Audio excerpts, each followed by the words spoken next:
All right, so today's going to be kind of a special lesson. It is one of my longest lessons of the semester, and it was also the most controversial. So I'm going to see how many ways I could get HR to fire me. Because we are talking about the American Civil War and all of the nastiness that surrounds it. So we're going to be discussing the political parties in America, Republican, Democrat, and all the parties that came before that. We're also going to be discussing slavery in America, which is a very touchy subject. So I will try to be as fair and as factual as I possibly can, but just know that there are some facts in here that you've probably never learned before that might change your perspective on the whole situation. And no, that does not mean I'm going to say that slavery is good. I'm not dumb. I'm not suicidal or anything like that. But there's a lot more elements to the slavery discussion that probably many of you have never heard before. So, before we begin, I kind of want to gauge your knowledge on the Civil War. What do you know about the Civil War? It was to abolish slavery. Okay, it was to abolish slavery.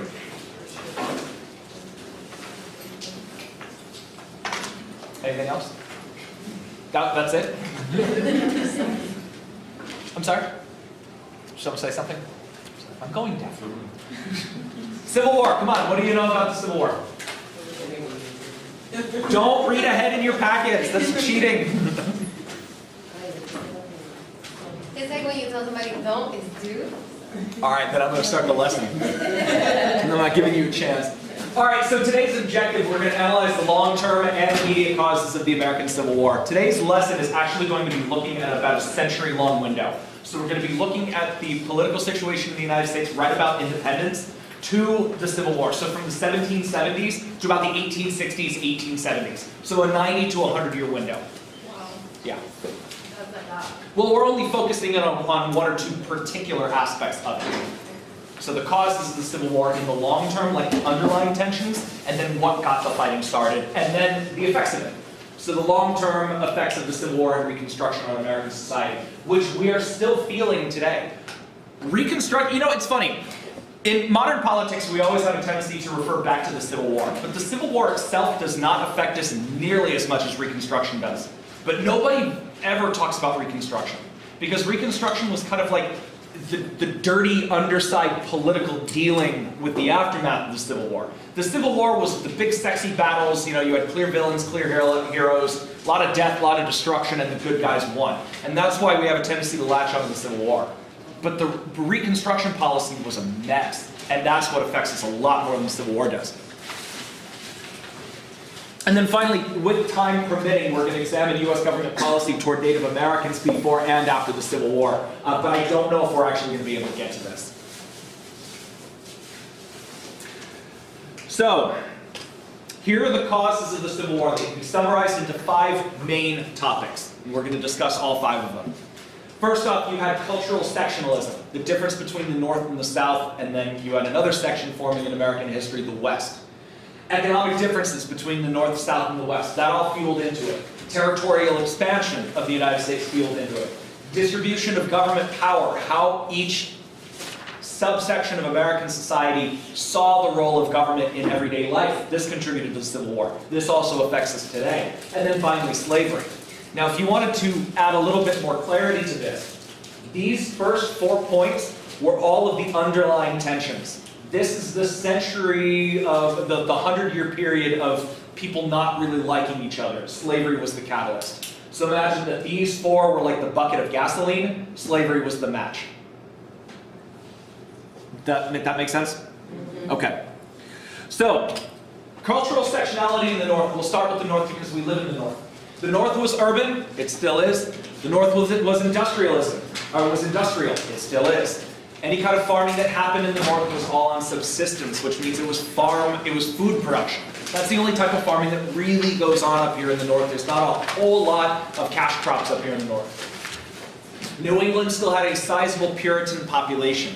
Puritans do not like slavery. They find it immoral. There was no economic benefit to slave ownership in the North. The vast majority of the work being done in the North was either industrial factory work, which we established over the last 2 weeks. Industrial economies cannot support slavery.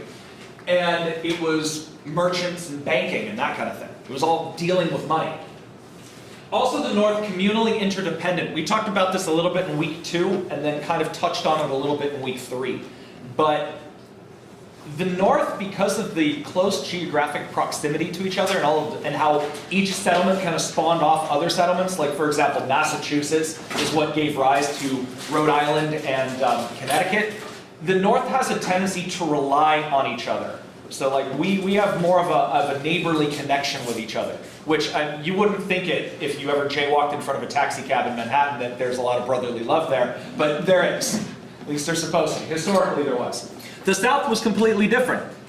The South was rural. It still kind of is. The South was agrarian. It still is.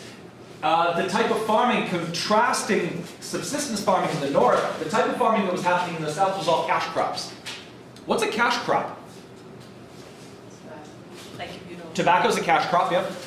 I'm sorry, I cut you off. No, you didn't. I was just processing, I don't know, you had to grow something to be able to get money? Well, I mean, if that's how you define it, then anything is a cash crop. But I'm gonna kind of narrow it in a little bit. A cash crop is a plant product that you either cannot eat in large quantities or you can't eat at all. Cotton. Cotton is a huge cash crop. But what else is a cash crop? So we got tobacco and cotton, and those are the 2 big ones. So kudos to that. But there were a couple other smaller ones that were being grown in the South. Coffee. Coffee was being grown in the South. Sugar. Sugar's another big cash crop. That was number 3. So you had cotton, tobacco, and then sugar. Although sugar was being grown more in the Caribbean. But there was still some sugar plantations in the US. Actually more so in California now than anything, and Hawaii. Although Hawaii doesn't grow sugar anymore. Yeah, so consider the types of crops that we talked about. So you can't eat cotton, but you can use it for industrial purposes. Tobacco, you can smoke it, but you can't eat it. I don't know of anybody that enjoys himself a nice bacon, lettuce, and tobacco sandwich. But they chew it. You could chew it, exactly, but you're not eating it. You know, like, what's for dinner, Mom? We're gonna have roast tobacco. My favorite. So there was cash crop farming in the South. Come on. Semester from hell, I'm telling you.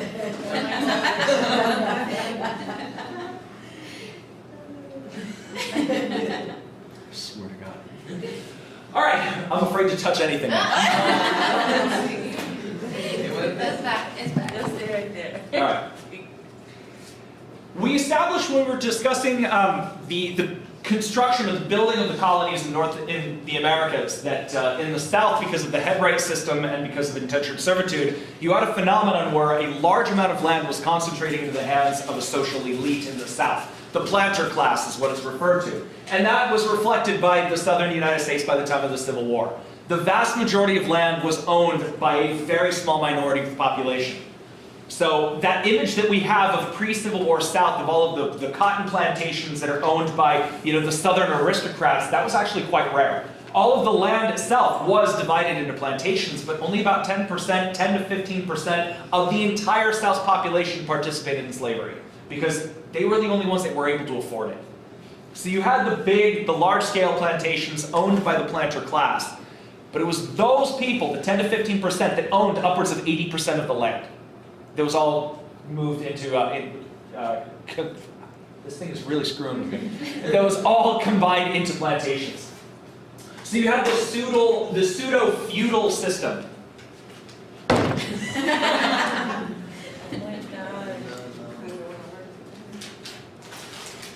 I'm going to restart it.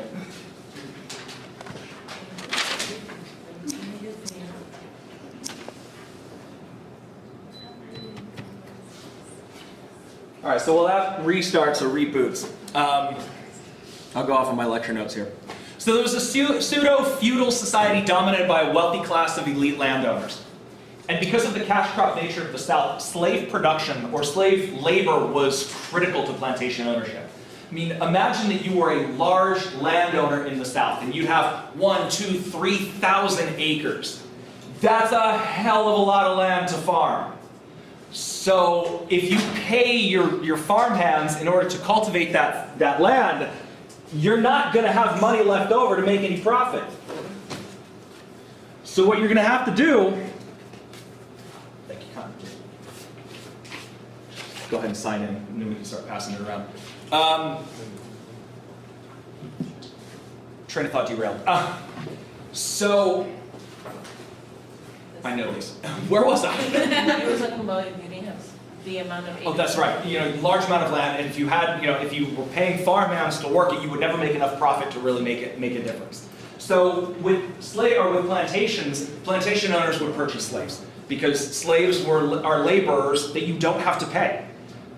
On top of that, plantations were self-sufficient. So someone in my morning class asked, well, wouldn't you have to feed and clothe and shelter your slaves? Yes, but plantations would also be able to grow their own food.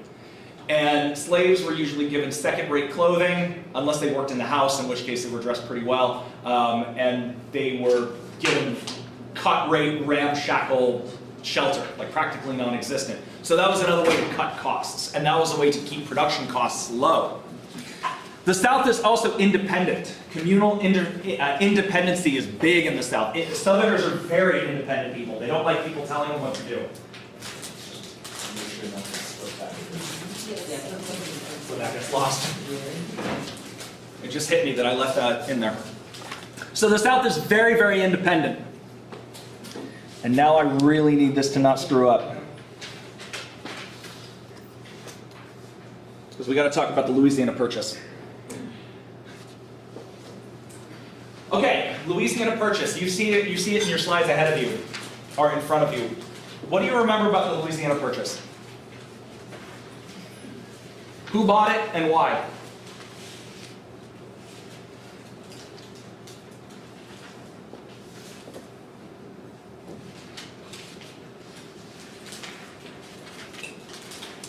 Stand here all day.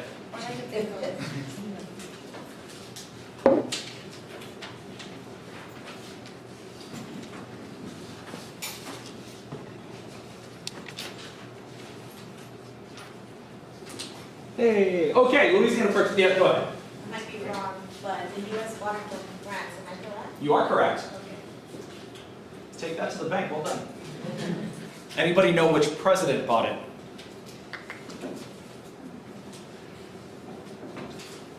Thomas Jefferson. He didn't even know it was legal. He's like, I'll take it. Can I do that? The purpose of the Louisiana Territory, actually, the Jefferson administration wanted to buy just the port city of New Orleans, because New Orleans was the key city that controlled trade up and down the Mississippi River and in the Gulf of Mexico. And the French had it, and it was a very wealthy city. It still is. It's a very large city today, and it's worth a lot of money because it's perfectly located for that trade with the Mississippi and the Gulf of Mexico. And the Jefferson administration wanted the city. Well, the French were under the rule of Napoleon at the time, and Napoleon was fighting a whole bunch of wars that were very expensive, so Napoleon was constantly short of money. So he offered the entirety of the territory for just a fraction of money more than what Jefferson was asking for the city. Like the Jefferson administration offered $10 million for New Orleans. Napoleon countered and said, I'll give you the entire territory for $15 million. That'd be like if you go into McDonald's, all right, and you order a Big Mac, and they counter, well, for an extra $1, I'll give you 5 more Big Macs. Like, sold. But the thing is with the Louisiana Territory is it opened up land that was then used for farm production, or for food production, I'm sorry. Louisiana Territory, you do have some areas that are very fertile that can be used for cotton, for sugar, cash crop cultivation, like in Louisiana and Arkansas. But as you get further north, when you get into the Dakotas, you get into Iowa, you get into Kansas and Wyoming, that's all cattle country. You can grow wheat there, and you can you can raise cows there. So farmers that were living in the South saw the opening of the Louisiana Territory as a way to move food production from the South to the West. Instead of having your land on the James River, for example, in Virginia, which would be perfect for cotton cultivation, instead of growing wheat, which is kind of a waste of the soil, you can move your wheat production to Nebraska and then take your plantation in Virginia and convert it to cotton cultivation and make a lot of money. Southern farms no longer needed to grow food. They transitioned to cash crops.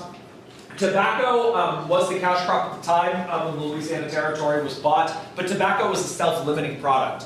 mean, even if everybody was a chain smoker, you can only consume so much tobacco. It's a self-limiting product. You can't find other uses for tobacco. So as more and more tobacco was being grown, only so much of it was being consumed. So what that meant was that you had a surplus of tobacco, which was driving down the price of tobacco. And the tobacco plantations were beginning to collapse, which was one of the ways that slavery almost died in the United States, was through market factors over the tobacco plantations. However, when southern plantations transitioned from tobacco cultivation to cotton cultivation to coincide with the Industrial Revolution, the demand for slaves bounced back up. Because tobacco cultivation in the 1780s, 1790s, 1800s, cash crop was tobacco. But what happened during those 1770s, 1780s, 1790s, the Industrial Revolution? And as it took hold in Britain and started spreading to other parts of the world, all about cotton clothing and manufacturing, the demand for cotton went up. And where was Britain getting their cotton, for those of you who remember 2 weeks ago? They got it from India. They got it from another place. Does anybody remember where that was? Think North Africa. Egypt? Yeah. So the British got it from Egypt, they got it from India, and the Americans were like, well, we're going to grow it too. And the British started buying it from us. And that caused a massive surge in the demand of slaves. Now, Western expansion happened next after the purchase of the Louisiana Territory. And I'm putting up this map because this actually shows several trails that were put together throughout the years. I mean, the Pony Express all the way up through the 1860s, and, the Transcontinental Railroad, after 1869. But the point being is that the main demarcation point for people moving west was Illinois and Missouri. Illinois being a free state, Missouri being a slave state. So that's one key element. But also, they kind of went all over the place. You have the Santa Fe Trail where people were moving through, Kansas, into Oklahoma and into New Mexico. But then you also had, Lewis and Clark followed up by the Oregon Trail, moving up through Kansas, Nebraska, Wyoming, Idaho, and Oregon. So people from all over the country, north and south, were conglomerating, were gathering in places like Illinois or in Missouri, and then spreading throughout the entirety of the West. So what that meant was that as Western farms began growing and flourishing, the people that owned them and grew them were coming from both north and south. Northerners were against slavery. Southerners were for slavery. What do you think happened in the West? You started having people that were advocating for slavery living side by side with people advocating against it. And then the economy of the West began to shift.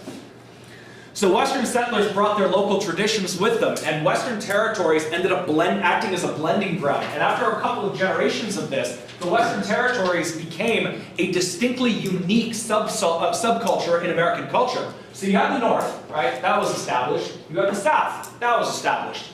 But then you have the West. And Westerners had a different outlook on life than either the Northerners or the Southerners. I mean, consider modern American politics today. What we consider as New York values are not the same as Alabama values, and vice versa.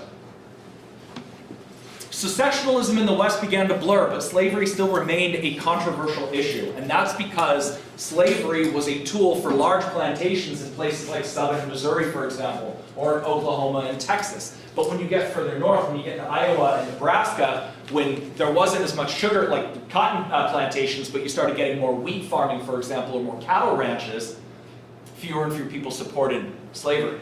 Missouri we'll look at as a case study. Southern Missouri is the perfect climate for cotton cultivation. Northern Missouri is all cattle country. And cattle ranchers do not support slavery. Because in order to be a rancher, you have to buy your own gear. You have to buy your own horse, your own saddle, your own tack, your own supplies. And slaves can't afford any of that. So ranchers have no need for slaves. Okay. Another thing that contributed to this was the Texas Revolution. And we're only going to talk about this very, very briefly because I'm sure many of you don't actually care. But how many of you know of or heard of the Texas Revolution? Some of the more famous things that come out of it were like the Battle of the Alamo, for example. Or a guy named Sam Houston. Davy Crockett. You need to watch more TV, yo. I'm kidding. Okay, Texas. Texas right here. Texas was part of Mexico. It was the Northern Territory of Mexico. It actually made the formed the border between Mexico and the United States. Mexico also controlled New Mexico, Arizona, California, Nevada, part of Utah, and a small part of Colorado. All of that was northern Mexico. The Texas Revolution was when Americans living in Texas rebelled against the Mexican government and formed its own independent country. What caused the Texas Revolution? Or even better question, what were Americans doing in northern Mexico, in Texas? What was the point of it?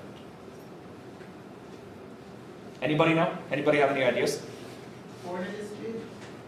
A border dispute is what brought the United States into a war with Mexico in the 1840s. I'm very glad you said that, because we will get to that in just a second.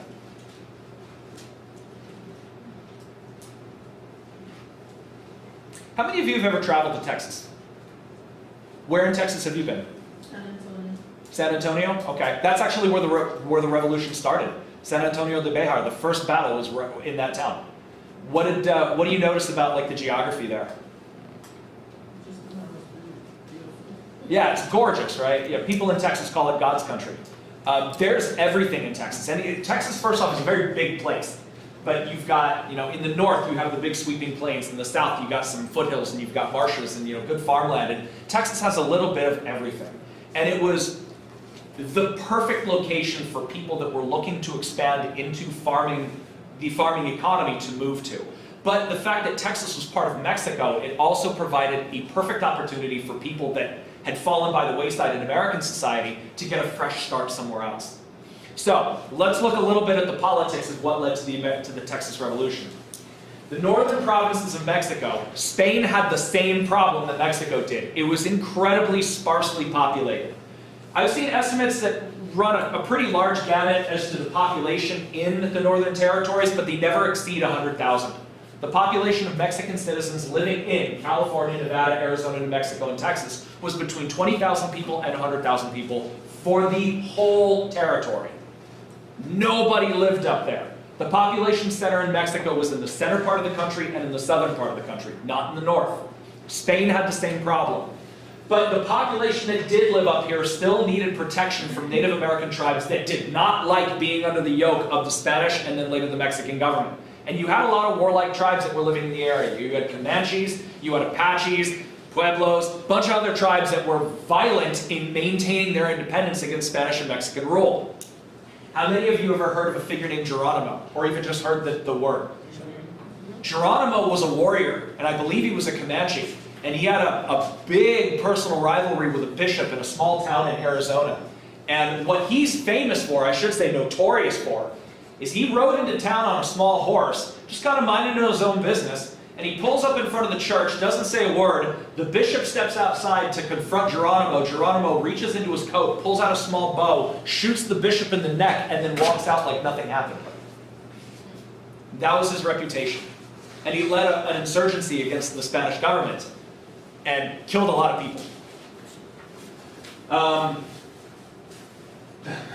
But you get the idea.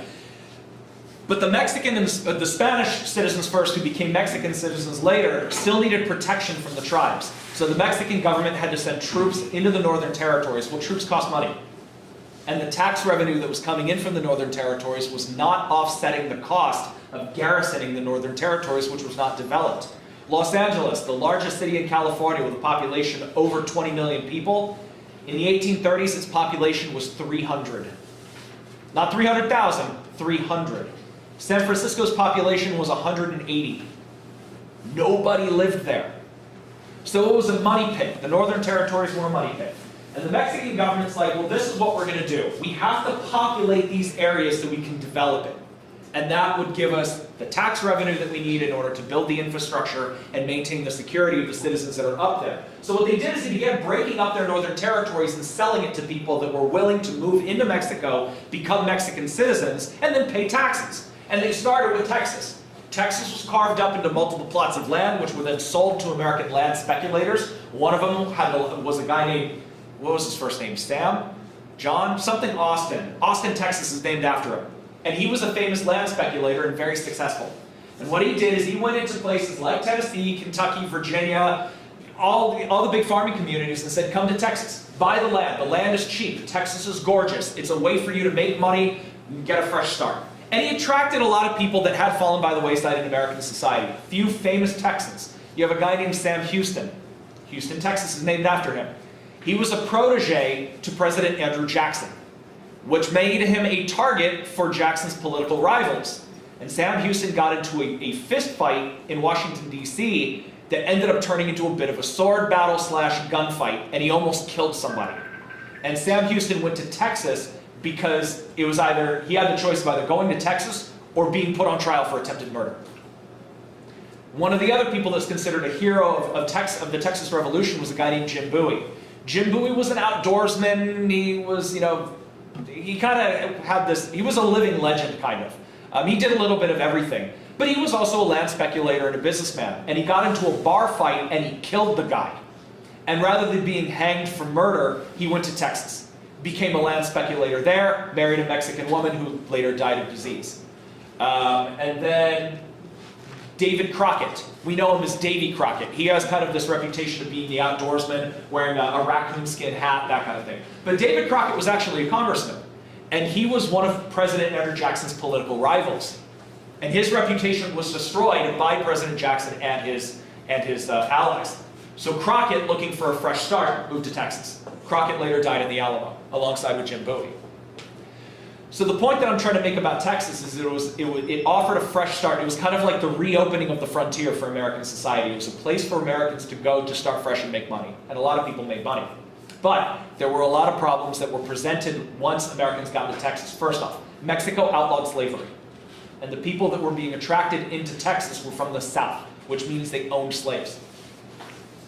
Jim Bowie owned a slave. I don't know if Sam Houston did, but I'm pretty sure Austin owned slaves. And because Mexican law did not recognize slavery, all slaves that were brought into Texas were redefined as indentured servants. Jim Bowie's slave was redefined legally as an indentured servant under a contract that lasted for 12 years. And then once these contracts were up, they were supposed to be freed. But if you were a slaveholder moving to Texas, you're looking at Texas as an opportunity for a fresh start, for a way to make money, but you also see your reliance on slave labor as being challenged by your new government. Does that make sense?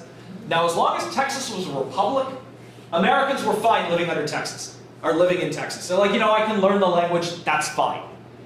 But then the the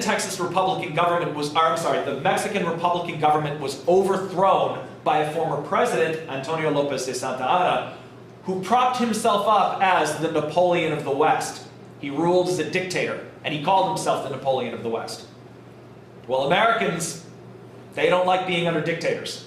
So what do you think happened in Texas? They rebelled against Mexico. Now, the Texas Revolution is usually referred to as, and kind of thought of as, Americans alone living in Texas rebelling against Santa Anna. The Mexican population in Texas participated because they too didn't want to be under a dictator either.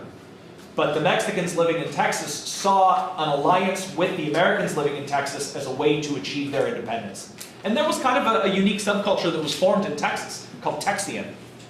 Texians are still around today. It's one of the reasons why, Texas is, has a huge Hispanic population, but it's a reliably Republican state. Because even though the demographics are different, the political ideologies are aligned. Does that make sense? Okay. So Texas won its independence, fought a ferocious war against Santa Anna, and eventually won its independence. But the reason I'm bringing this up is because this is relevant to American society and the fact that when Texas was granted its independence by Santa Anna, a border dispute erupted. The treaty that Santa Anna signed, under threat of death by the way, that ceded Texas or granted its independence, said that the southern border of Texas was the Rio Bravo River. Well, I'm going to ask you, do you know what the Rio Bravo River is? Exactly. That's the point. The Rio Bravo River is actually what we call the Rio Grande. Rio Bravo is I believe it's what it's called on the Mexican side of the border. I may have gotten that flipped. But the Rio Grande River and the Rio Bravo River are the same river. And it's called one name on one side of the border and called another name on the other side of the border. But the southern border was defined as the Rio Bravo River. Well, the dispute was the Mexican government said that the Rio Bravo was actually the Militias River, several miles to the north. So everything between these rivers was disputed territory, and that's a hell of a lot of land. Now, as long as Texas remained an independent republic, which it did for 10 years, this border dispute was only between Mexico and Texas. But when Texas was annexed by the United States in 1845, it became our problem. Because Texas entering the Union as a state, their borders are now our borders.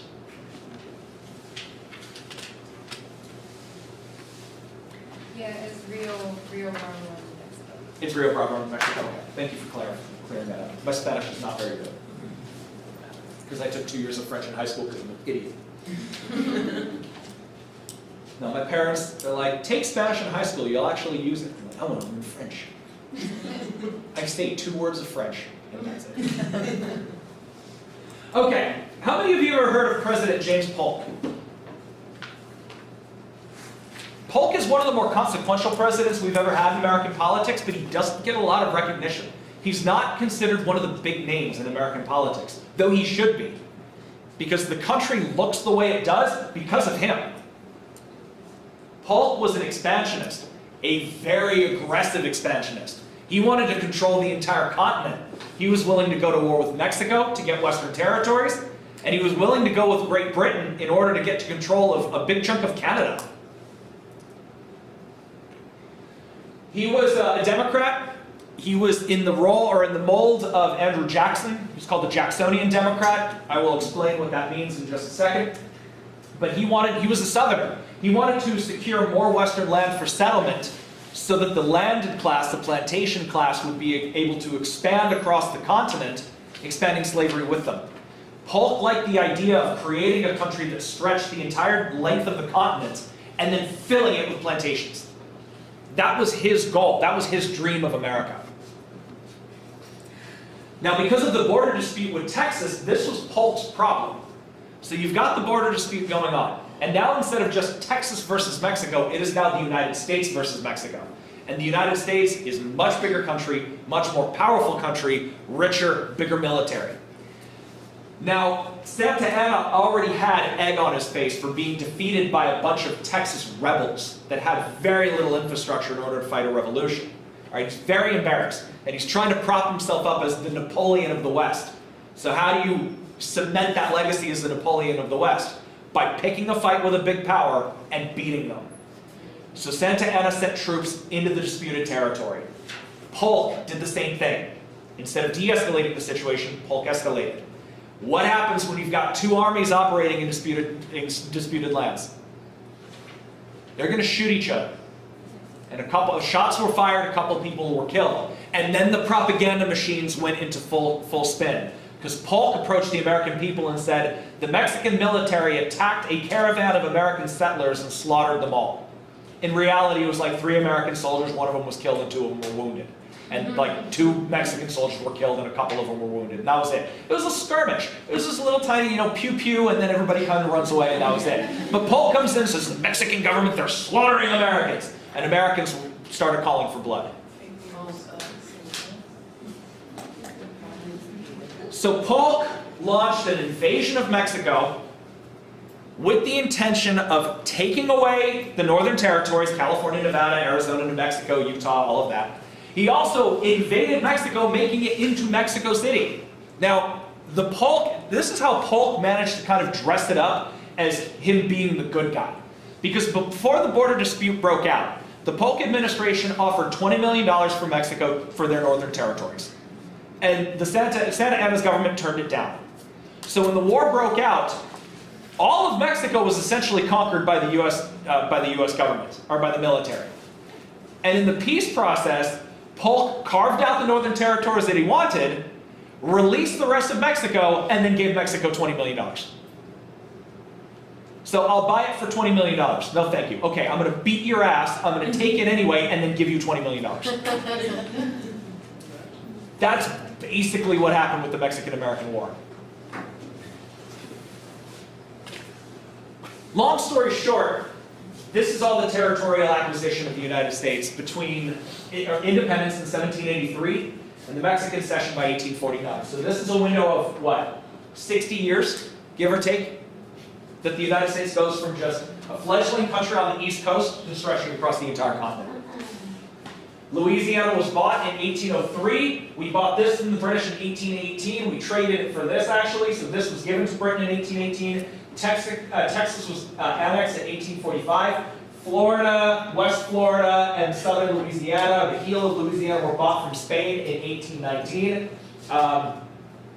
Oregon Trail, the Oregon Territory actually stretched further into Canada, and Polk threatened to go to war with Great Britain for the entire territory, and Great Britain was like, really bro, you're gonna do that? How about we just cut it in half and then you go fuck off? And Polk was like, okay. So that's where we got the Oregon Territory in 1846, and then we had all of this, the Mexican cession in 1848. We ended up buying this later in 1853. It's called the Gadsden Purchase. We actually paid a crap load of money for that. Because this little stretch of land, during the construction of the Intercontinental Railroad, or the Transcontinental Railroad, the railroad companies are coming out here, they get in Arizona, they're like, oh crap, there are mountains there. So what do? Oh, let's buy this land and go around the mountains. So that's why we bought that. The consequences of this territorial expansion, though, is that large swaths of western land became open to settlement to whoever wanted it. The frontier for the United States now stretched all the way to the Pacific Ocean. And we had a country from sea to shining sea, which means, you know, the bulk of the population was here, west of the Mississippi, but now everything over here is open. Who wants it? Come and get it. The year after the Mexican War ended, or the Mexican cession was finalized, gold was discovered in California, at Sutter's Mill in the American River. And hundreds of thousands of morons from the East Coast went to California to strike it rich. And I call them morons because nobody made money. Most of the people that went to California to find gold all ended up bankrupt. The only people that actually made money, aside from the few fortunate ones that were able to dig up enough gold to actually make profit, the ones that made money were the corporations that went out there with industrial gold mining, and Chinese immigrants that moved from China to the West Coast and opened up general stores. So the Chinese came into the West Coast, started opening up like laundromats and general stores and mining companies and that kind of thing. And what they did is all these East Coasters that were coming in hoping to strike it rich, they would go into Chinese-owned shops and they'd be like, oh yeah, you're going to need a pickaxe and you're going to need overalls and you're going to need a pen or a pan and that kind of thing. And they'd charge them a bunch of money, and those guys would go out and find nothing, and the Chinese merchant would laugh his ass off all the way to the bank. They made a ton of money.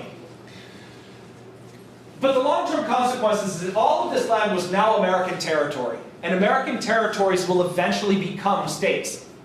And that caused a huge question, or a huge problem, because the North, obviously against slavery, the South, obviously for slavery, Polk wanting to expand and open all of this up for slavery. Now the question remained, would slavery be allowed in the territories? And if so, what would that mean for the politics of the slavery issue in the United States? Would slavery ever die? The South wanted to expand slavery into the territories because slave territories become slave states, which would vote along the same ways that the South would. Free territories would become free states, which would align more with the North. You could see the problem. All right, so let's talk a little bit about party politics to give a little bit of context into this. During the Washington administration, two political parties formed. The first political party was called the Federalists, and the second political party was called the Democratic Republicans. How many of you have ever heard of these? Which ones have you heard of? Democratic. Oh, you said Democratic and Republican. They were actually the same party at one point in time. They were called Democratic Republicans, with a little hyphen in the middle. Oh, I didn't hear. Yep. So this is what I'm going to do. I'm going to go ahead and put it on the board. All right. So the second, I'm putting the Democratic Republicans on the top because they went through a less dramatic transformation. So they were one? Yes. Both the Democratic Party today and the Republican Party today take their names from this political party.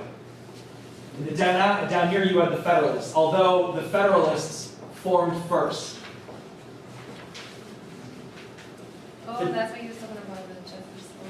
Correct. So the Democratic Republican Party was formed by Thomas Jefferson. What do you know about Thomas Jefferson? Yeah, he was president. Where was he from? From Virginia. He owned a plantation. He was a slave owner, that kind of thing. He was a dick. He was what? A dick. A dick? Well, it depends on, in some parts of his life he was, in other parts he wasn't. The Federalists were formed by Alexander Hamilton.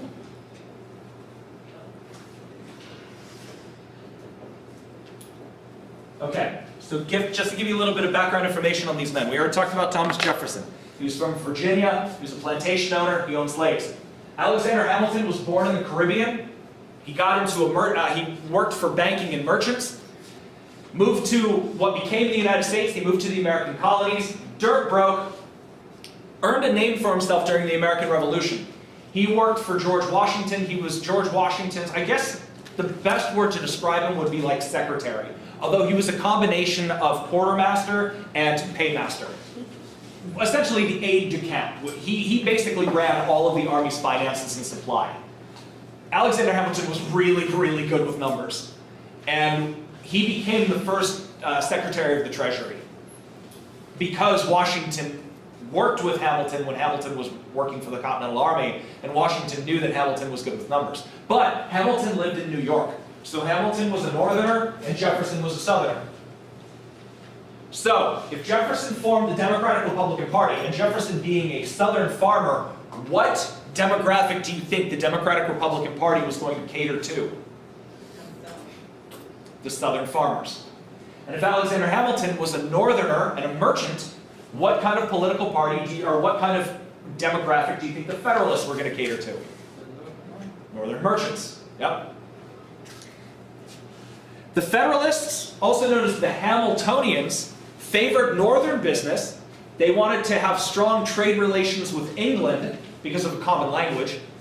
And they favored policies that would transform the United States into an industrial world power.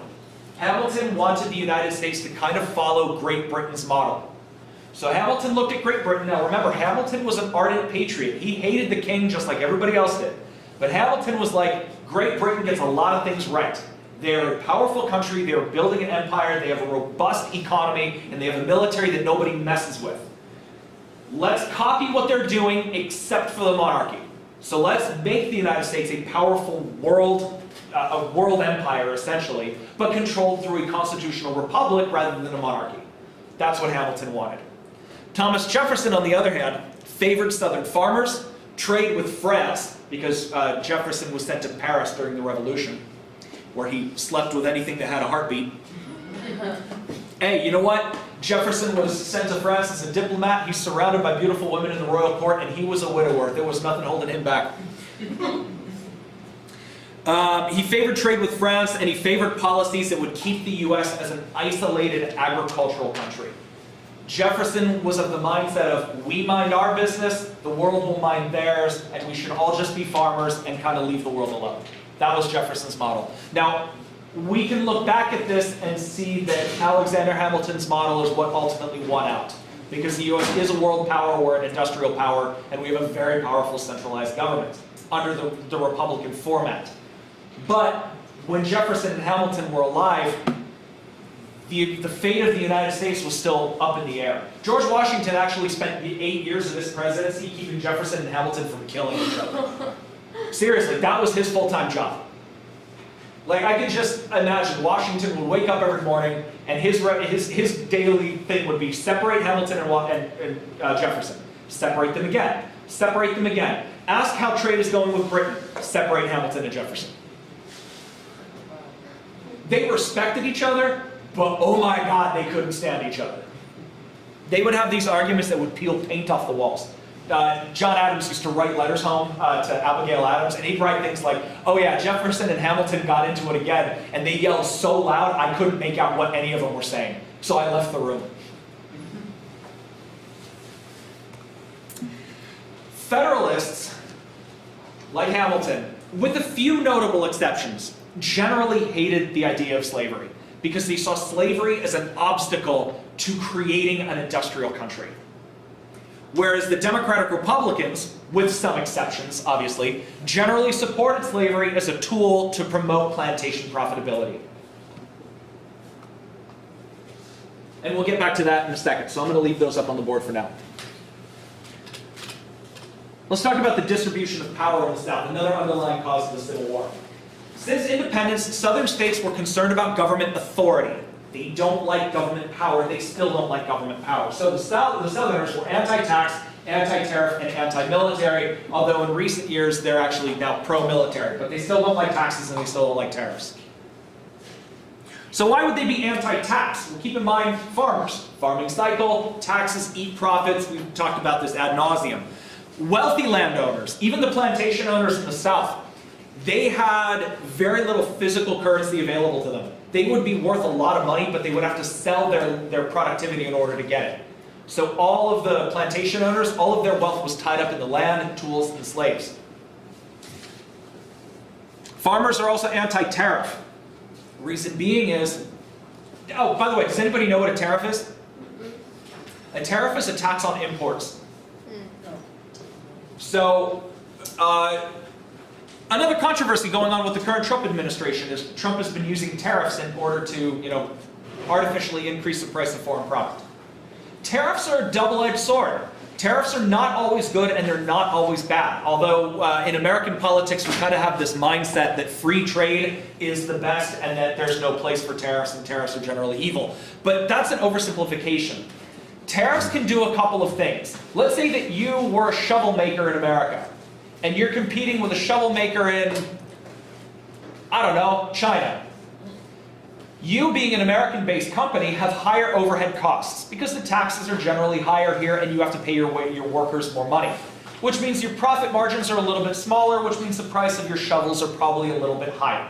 Whereas in China, there are no labor laws in China. There are very loose labor laws in China. So the Chinese shovel maker can use cut-rate materials and underpay their employees so that when you're competing with them, their shovels are cheaper. So how do you market that? How do you sell American shovels when your Chinese competitors are offering products at a much lower cost? Right? As a consumer, your job as a consumer is to try to find the best quality product for the lowest price possible. That's what you want to do, right? Nobody goes out and one day and says, I want to buy the most expensive piece of shit I can find. And if you do know someone like that, show them to me because I want to take a picture. So a tariff is the government comes in, let's say you own a shovel company, and a tariff comes in and you're competing with Chinese companies. A tariff would be the government approaches you and says, okay, here's what I'm going to do in order to help you make money in America. I'm going to slap a tariff, a tax, on the Chinese-made product. So every time they're imported, the price of their product is artificially increased. So that American consumers are more likely to buy your product and not theirs. That's how a tariff works. Now, I know when Trump comes in, I'm going to put tariffs on cars, blah, blah, blah. He's like, China's going to pay for it. No, it's not. That was politics spin 101.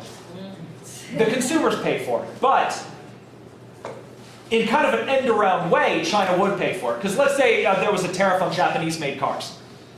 And you're in the market for a car, and you're looking at a Ford for $20,000, and you're looking at like a Honda for $15,000.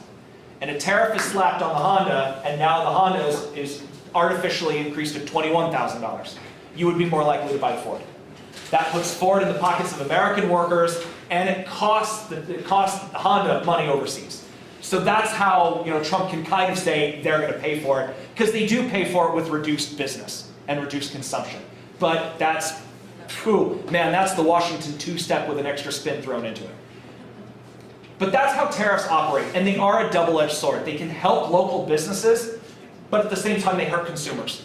Because if you're a consumer and you're in the car and you just want to buy a car, and the price of the Honda that you were looking at suddenly jumps from $15,000 to $21,000, even if you're buying the $20,000 Ford, if you were willing to buy the $15,000 Honda, you are now paying an extra $5,000 to buy that car. Does that make sense? So that's why tariffs are controversial. Because they hurt one side and they hurt one side and help the other. And they're not always bad and they're not always good. It depends on what the tariff is and what product it's on. But Southerners before the Civil War were generally all anti-tariff. And the reason being was the South is an agrarian society. They didn't have a lot of money to throw around. The only thing that they would really buy would be the necessities of life and work. Most plantations were self-sufficient. If you were to go back in time and visit a plantation in the 1840s, there would be a carpenter on staff. There would be a blacksmith on staff, somebody that lives on the plantation. And the plantation would be making their own tools, growing their own food, making their own clothing, that kind of thing. A lot of times, plantations would actually train one or two or a handful of their slaves to be carpenters or blacksmiths. And we'll talk about that in a second. But generally, any kind of purchase that would be made by a southern farmer, they preferred to get imported goods from Europe because Europe industrialized 50 years before we did. So their industrial-made products were way cheaper than ours. So when the government started slapping tariffs on that in order to help American businesses, it hurt southern farmers because it hit them in the wallet. The South was also anti-military. When we look back at the American Revolution, we have a tendency to focus on the northern campaigns. We follow George Washington all over the place. George Washington is our main focus on the American Revolution. And that's because Washington has he has the star power, he fought the big sexy battles. I mean, think about everything, all the battles that happened in the North. Battle of Saratoga, Battle of Long Island, Battle of Bunker Hill, Battle of Trenton, Battle of Princeton, all of that. All of that happened in the North. And the war in the North actually went pretty well, all things considered. The war in the South was a shit show. There were a lot more royalists in the South. South Carolina almost did not declare independence because there were so many royalists living there. And the Continental Army in the South was poorly equipped and even more poorly led. The Southern Army in the American Revolution has a reputation of being DE_stroyed at every single battle they fought. Until the very, very end of the war. And the Southerners kind of took that into their own, I guess you could say, national identity or regional identity. Is that they got pounded in the Revolution. But what we also refer to, another thing that's key about the American Revolution is it was as much a revolution for us as it was a civil war for the British. We call it a revolution because we won our independence. But when the war was being fought, it was called a rebellion or a civil war. I mean, think about it. Everybody that lived in the American colonies were British citizens. They were fighting against their own government and fighting their own military. That would be like if New York declared independence. It would be the New York Revolution. But who would New York have to fight in order to win its independence? The U.S. Army. The U.S. Army. You would have to fight your own country. So the South feared government power with a military. The South liked militias. Militias are going to be loyal to their community without question. Because those who are willing to join the militia in order to support and defend their community, generally you don't have to worry about them following, what's the word I'm looking for? Not unlawful, but immoral orders. So because the revolution was fought against the British military, and because the South got pounded throughout the war, the South had or developed a weariness toward centralized power with a strong military. So the South feared that a bad government with a strong military could crack down on popular dissent relatively easily. A modern example of that would be North Korea. How many of you in this room think that North Koreans actually love Kim Jong-un? No. It's like hell on earth. They hate it there. But the only reason there's no rebellion in North Korea is because the people don't have the ability to fight back. Kim Jong-un, his father Kim Jong-il, and his father Kim Il-sung all follow the same model, as many dictators follow in the 20th century. Keep the military loyal, and you can get away with anything. And that's why if you've ever seen pictures of North Korean generals, they have medals that go up for their shoulder all the way down to their ankles. It's because they're being heaped with praise and recognition and riches and privileges and all kinds of things. Keep the generals aligned, and then they're able to keep the troops aligned. Keep the military loyal, and it doesn't matter what you do to the people. On top of that, militaries cost money. We know that is better than anybody in the world. Our military costs $700 billion. Militaries are expensive, and you can't afford a military without taxation. And the South pays taxes. All right, but what about the North? The North, if the South was worried about government authority, the North was worried about government assistance. Still are. The North is a lot more of an expensive place to operate. Just look at New York. We've got subway systems. They don't have subway systems in Atlanta. We've got a hell of a lot of infrastructure that needs to be maintained. The George Washington Bridge. God forbid that bridge ever needs to be rebuilt. New Jersey and New York will like stop working without the George Washington Bridge. That's a lot of infrastructure that needs to be maintained.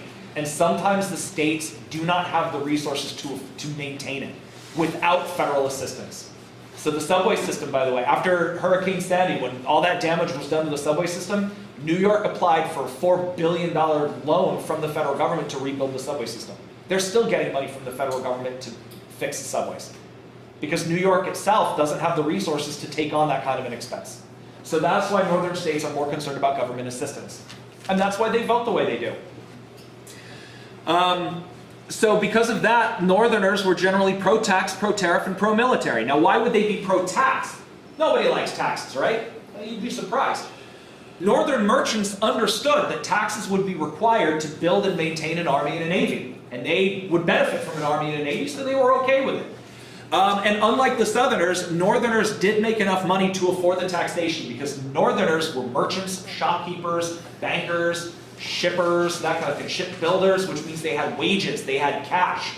Their wealth was in cash, not in land. So if they had to pay taxes, they would have the cash on hand to pay it. And taxes can also be used to regulate trade. And if trade can be regulated, then people with money can throw their money around to kind of benefit from that. I mean, think about New York, right? New York's got, man, the wealth inequality, especially in Manhattan, is insane. I mean, you go to the southern tip of Manhattan, you got all the multi-gajillionaires living in their $24 million a year penthouses. And the northern part of the island, you've got Harlem. You've got other parts of the city that are very, very poor. But why does New York generally support higher taxation when the majority of people living in the city cannot afford taxation? Why do taxes continuously get raised in New York? And why does New York always advocate for higher taxes throughout the country? Because the merchant class lives here. And those who have money can afford legions of lawyers to avoid paying those taxes. But if they can get away with not paying taxes and force their competitors to pay taxes, that gives them an edge. Think about Amazon, General Electric. GE made headlines during the Obama administration when they paid zero taxes in, was it 2013? Zero. They're a multi-billion-dollar-a-year company. Amazon pays almost nothing in taxes. But Amazon's competitors do. Because companies like Amazon, companies like General Electric will buy politicians or finance campaigns of politicians that will then push for higher taxations on companies that aren't Amazon and GE. Because if you can raise the tax burden on your competition, you can put them out of business. And that also means that you can take over their business. Yes? Just like this tax year, with President Trump's new tax law, we're taxed more, we get back less. But then the big new companies. Yeah, the rates came down, but states like New York and California did kind of get shafted on that. So one of the things that impacted New York and California negatively was the like a property tax credit. So property tax credits were like slashed. I think they were reduced by like 90% or something like that. So people in New York and California don't get as much deductions as they did. So the percentage rate itself came down, but the burden did go up because the taxpayers here, specifically in New York, are not getting as much tax breaks as they did in previous administrations. But in other places like Texas, for example, New Jersey saw a big tax reduction. Texas, Kansas, Wyoming, basically the states that voted for Trump are the ones that saw the tax break. And they saw a lot of it. And it also kind of depends on what line of work you're in. Some people did get a bit of a tax burden. Like this year was the first time in like 4 years that I actually got a tax refund. I thought I hit the lottery. I was like, what happened? I mean, it's practically non-existent. The refund that I got from the Fed, the state looked at that as like, give me. So I know I went to New York,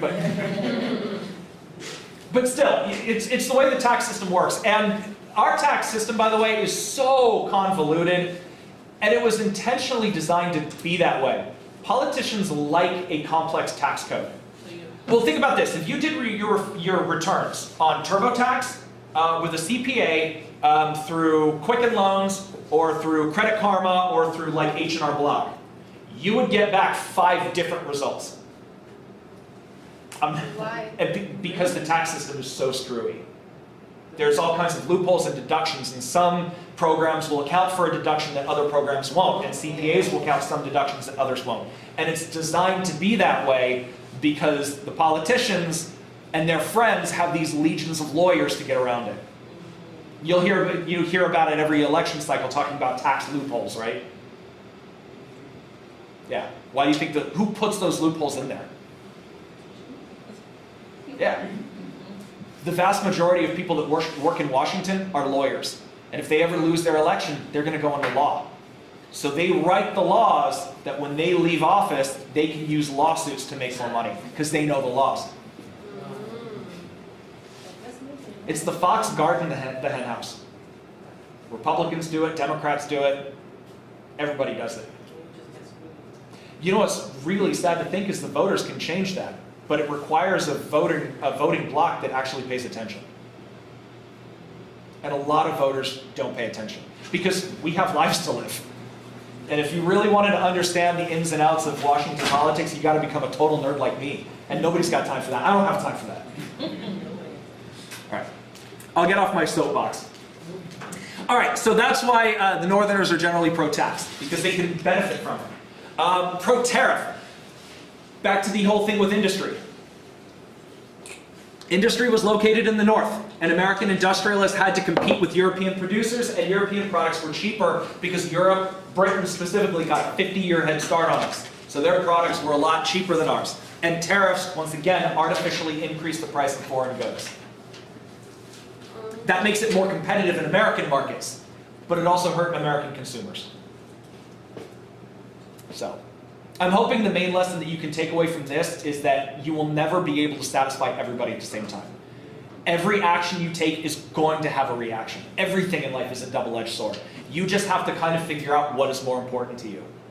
Like me personally, I am kind of a fan of tariffs. Not a big fan, but that's because I want to see Americans have work. I would rather pay a little bit higher for consumption and allow people to work in like Pittsburgh, for example. But other people feel differently. And I know that, a lot of people aren't going to agree with me, so that's fine. I'm not saying I'm right and you're wrong. Although you are. Okay. The North is also very pro-military. And once again, it goes back to the demographics of the North. Northern merchants relied on their shipping in order to make money, because they were doing trade. They were trading with everybody. But piracy in the 1800s was a huge problem. So if you own a shipping company, and you're losing a cargo ship every other month to piracy, how do you get your government to protect your ships? What's the best way to crack down on pirates? You send in the military, you build a navy, and you get your navy to patrol those shipping lanes. So the Northerners wanted the US to form a standing navy. They also wanted the US to form a standing army, because if you own a factory and you need raw materials, how can an army help you get more raw materials? By attacking and conquering somebody that has raw materials. Oh my god. You're starting to put things together, right? That's not nice. Well, we're going to be talking about imperialism next week, where the industrial powers used their military might to take over parts of the world to get access to raw materials that they no longer had to pay for. Economics 101. Why pay for something when you can get it for free? Right? I'll make sure my son never takes this class. No, I'm joking. All of you are going to go out and get busted for shopping. Why'd you do it? The history professor said, why pay for something when you can get it for free? And it's on camera, shit!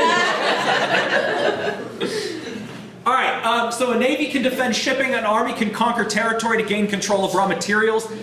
The standing U.S. Army and U.S. Navy both came into existence during the John Adams administration. John Adams was a Federalist.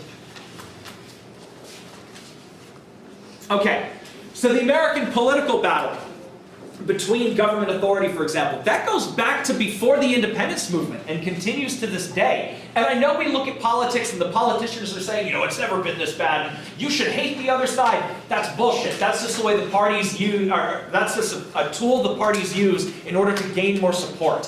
in order to kind of blind their supporters, and it's divide and conquer. If you can get the American population to divide itself into two factions that will be so busy fighting each other, then we won't notice them ripping us off.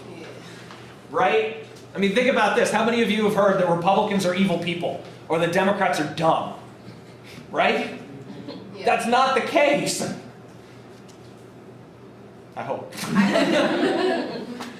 All right, so battles over government authority goes back to the independence. Like, for example, even during the Revolution itself, when the Continental Army was in a fight for existence, and everybody that was leading the Continental Army and the Continental Congress, if they lost, were going to be hanged for treason, you would think that everybody in this situation would dedicate everything they have to winning. Yeah, it doesn't work that way, because the Continental Congress was arguing over who would contribute what goods to the Continental Army and who would pay for it. Right? So the Continental Congress would get a new motion. Hey, the Continental Army hasn't been paid in a year and a half. We should pay them. All in favor? Yeah, let's pay the Army. Cool, who's going to pay for it? Silence. Hey, I got a letter from George Washington, says he's low on ammunition and gunpowder. We should supply ammunition and gunpowder to the Continental Army. Yeah, it's a great idea. All in favor? Yeah. Who's going to pay for it? Silence. Right? What do you do? Go out to your gunpowder tree and just start picking? I mean, even the Constitution itself was a battle. Now, we're able to look at the Constitution now and we can read it and say, wow, this is a really awesome document. The Constitution, in my opinion, is one of the finest legal works ever put together. And the founders that wrote it, man, they were geniuses. But when they were actually writing it, they wanted to kill each other. They were so salty. But the US Constitution almost never went into effect. We can look at the Constitution and say, this is one of the finest legal frameworks ever put together. Countries around the world have been copying ours for centuries. We also have the oldest standing unchanged Constitution in history. Our Constitution is the oldest one that has not been dramatically changed. France is on like their 6th. And you know you told us to look for the Haitian independence. Supposedly they don't even know where it is. Like it's lost. Which one? The Haitian Independence Declaration. Yeah, because there was so much chaos within the country. It got lost, it probably got destroyed. Yeah, I'm really hoping somebody like stuck it in a footlocker and it's actually safe, just no one's found it yet. Yeah, because it was like, they know it exists. Because they have copies of it, Yeah, but they don't have the original. But they don't have the original. Yep. And that's really, really sad. I'm really hoping that someday someone's going to be cleaning out their attic and they'll be like, what's this? But the US Constitution almost never went into effect. There were 2 factions that formed during the whole Constitutional Convention. Maybe you've heard of it when you were going through high school history. You had the Federalists, not the political party, although that faction did become the political party. But you had the Federalists and then you had the Anti-Federalists. And they were kind of fighting over the general thing. The Federalists liked the Constitution the way it was written, and were like, this is a good framework, we're going to go with this. The Anti-Federalists thought that the Constitution gave way too much power to the central government. And they were like, we're not going to ratify it because we think that it's too weak. We think this is going to open the door for tyranny from our own people, right? So the Anti-Federalist faction felt that the Constitution gave too much power to the central government, and the ratification process was a hot mess because the Federalists were only able to get like 5 or 6 states to support them, but ratification required 9 states. So where are you going to get the other 3 or 4 states that the Anti-Federalists hold sway over? You have to win over the Anti-Federalists. So, during the ratification process, a couple of prominent Federalists, like James Madison, for example, sat down with a few prominent Anti-Federalists, like George Mason, and said, all right, what do we got to do to get this ratified? And after a long conversation, the conclusion was, we need a Bill of Rights. And even Federalists were like, this is a good idea. Although there were some members of the Federalist faction that thought that the Bill of Rights was not in the best interest of the American people. Like, John Adams. John Adams was not part of the Federalist faction, but he aligned with them. And he was of the mindset that a Bill of Rights would actually limit freedoms. Because he's saying if you create a Bill of Rights and you outline what freedoms are sacrosanct, then the government can use that as an excuse to infringe on others. But if you don't define what freedoms are, then everybody in the country will be able to define their own freedom and the government wouldn't be able to touch any of it. That was a bit of an optimistic goal. or an optimistic outlook, because we now know through experience that without the Bill of Rights, man, our rights would be trampled left and right. I mean, even stuff that's guaranteed in the Bill of Rights is constantly being trampled by people in power. So the Bill of Rights we now look at as the most important addition to the Constitution, because it at least provides like a basics, like the basic outline of what the government cannot mess with, but even then they still mess with it.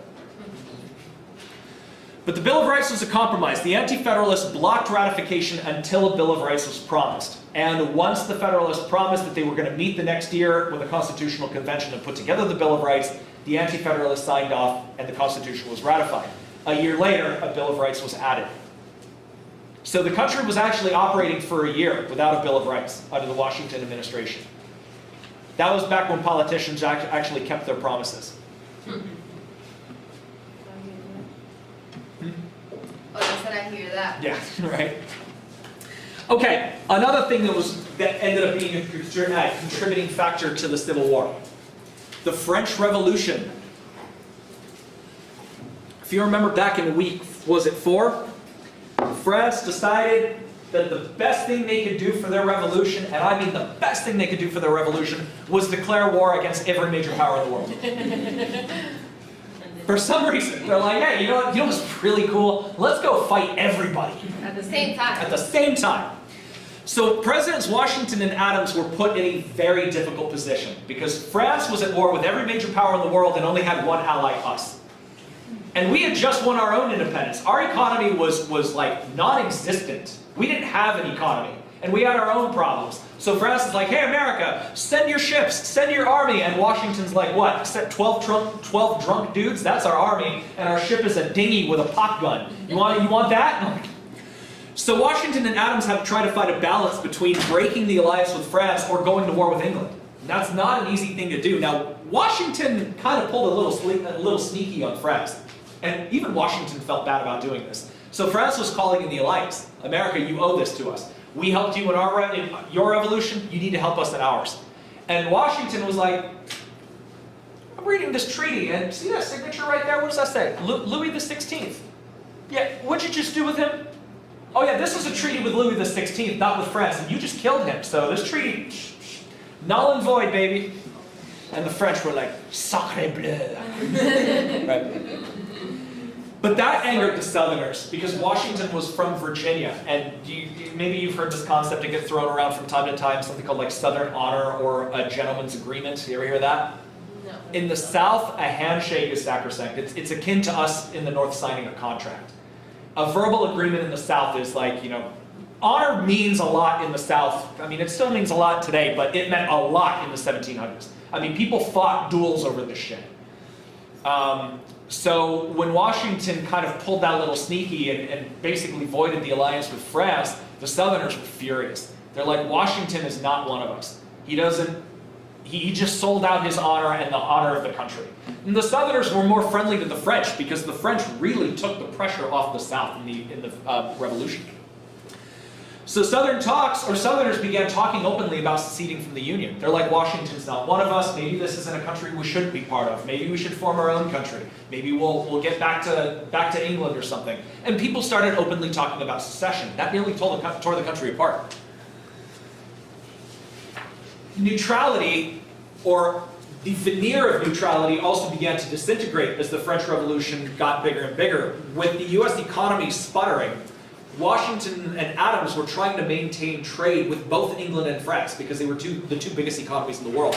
But when war broke out between England and France, American merchant ships were being raided by both sides because an American merchant ship entering a British port would be looked at as aiding the enemy to a French warship.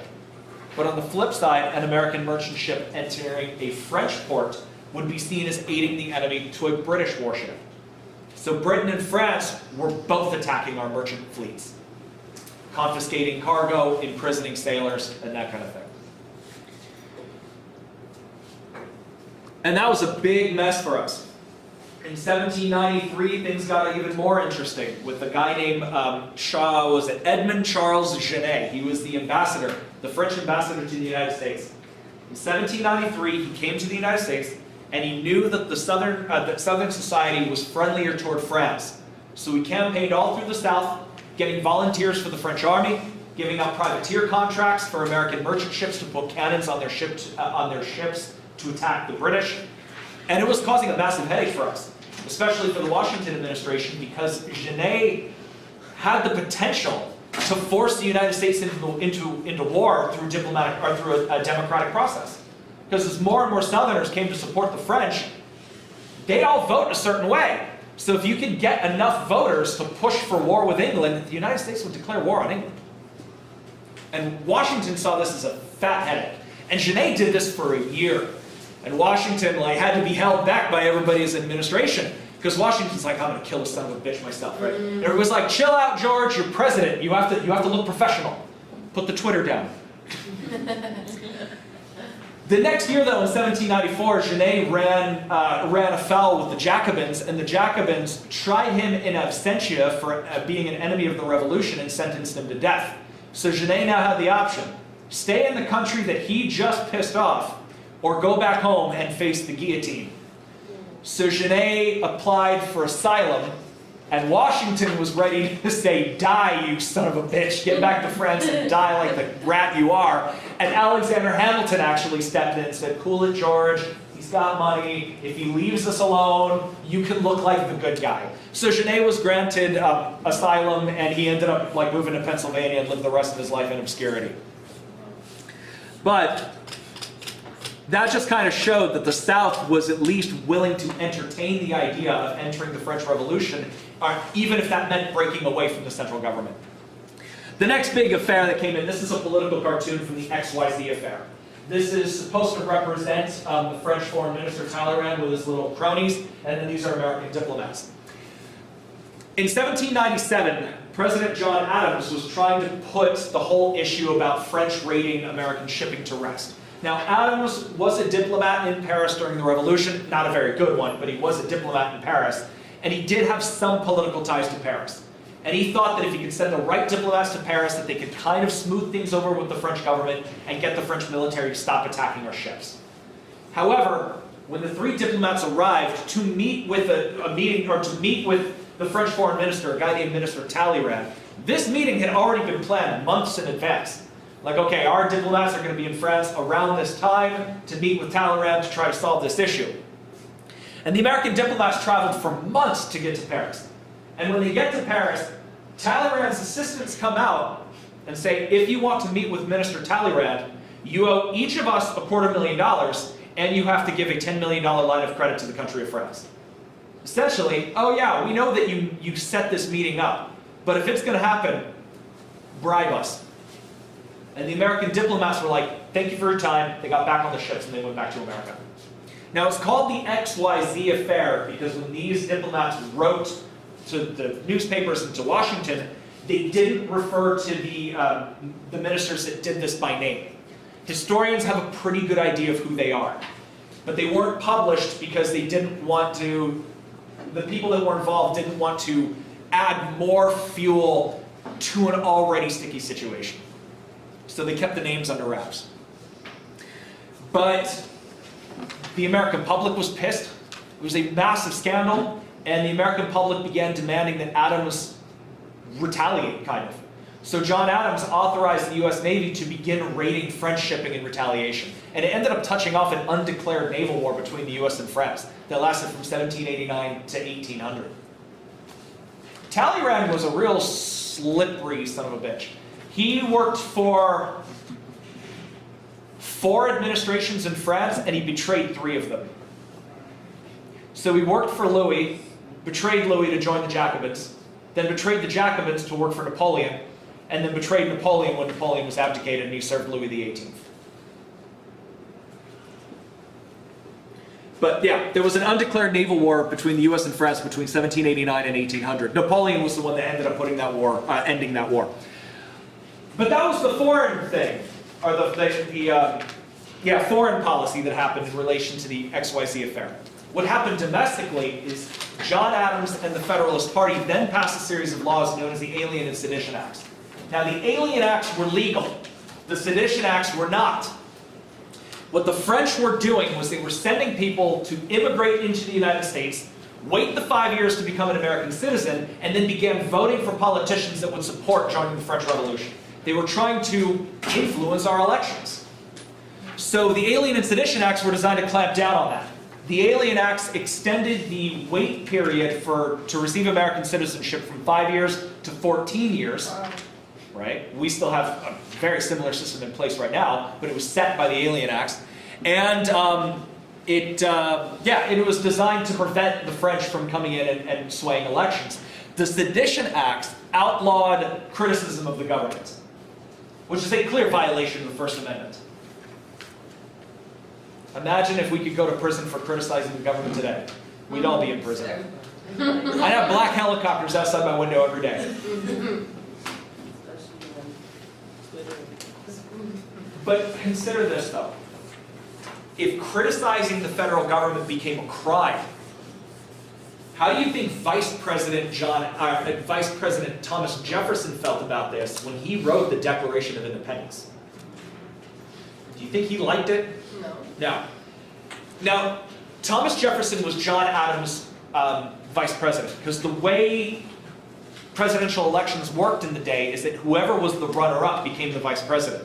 If we still operated under that system, we would have Vice President Hillary Clinton. Oh boy, that would be interesting. But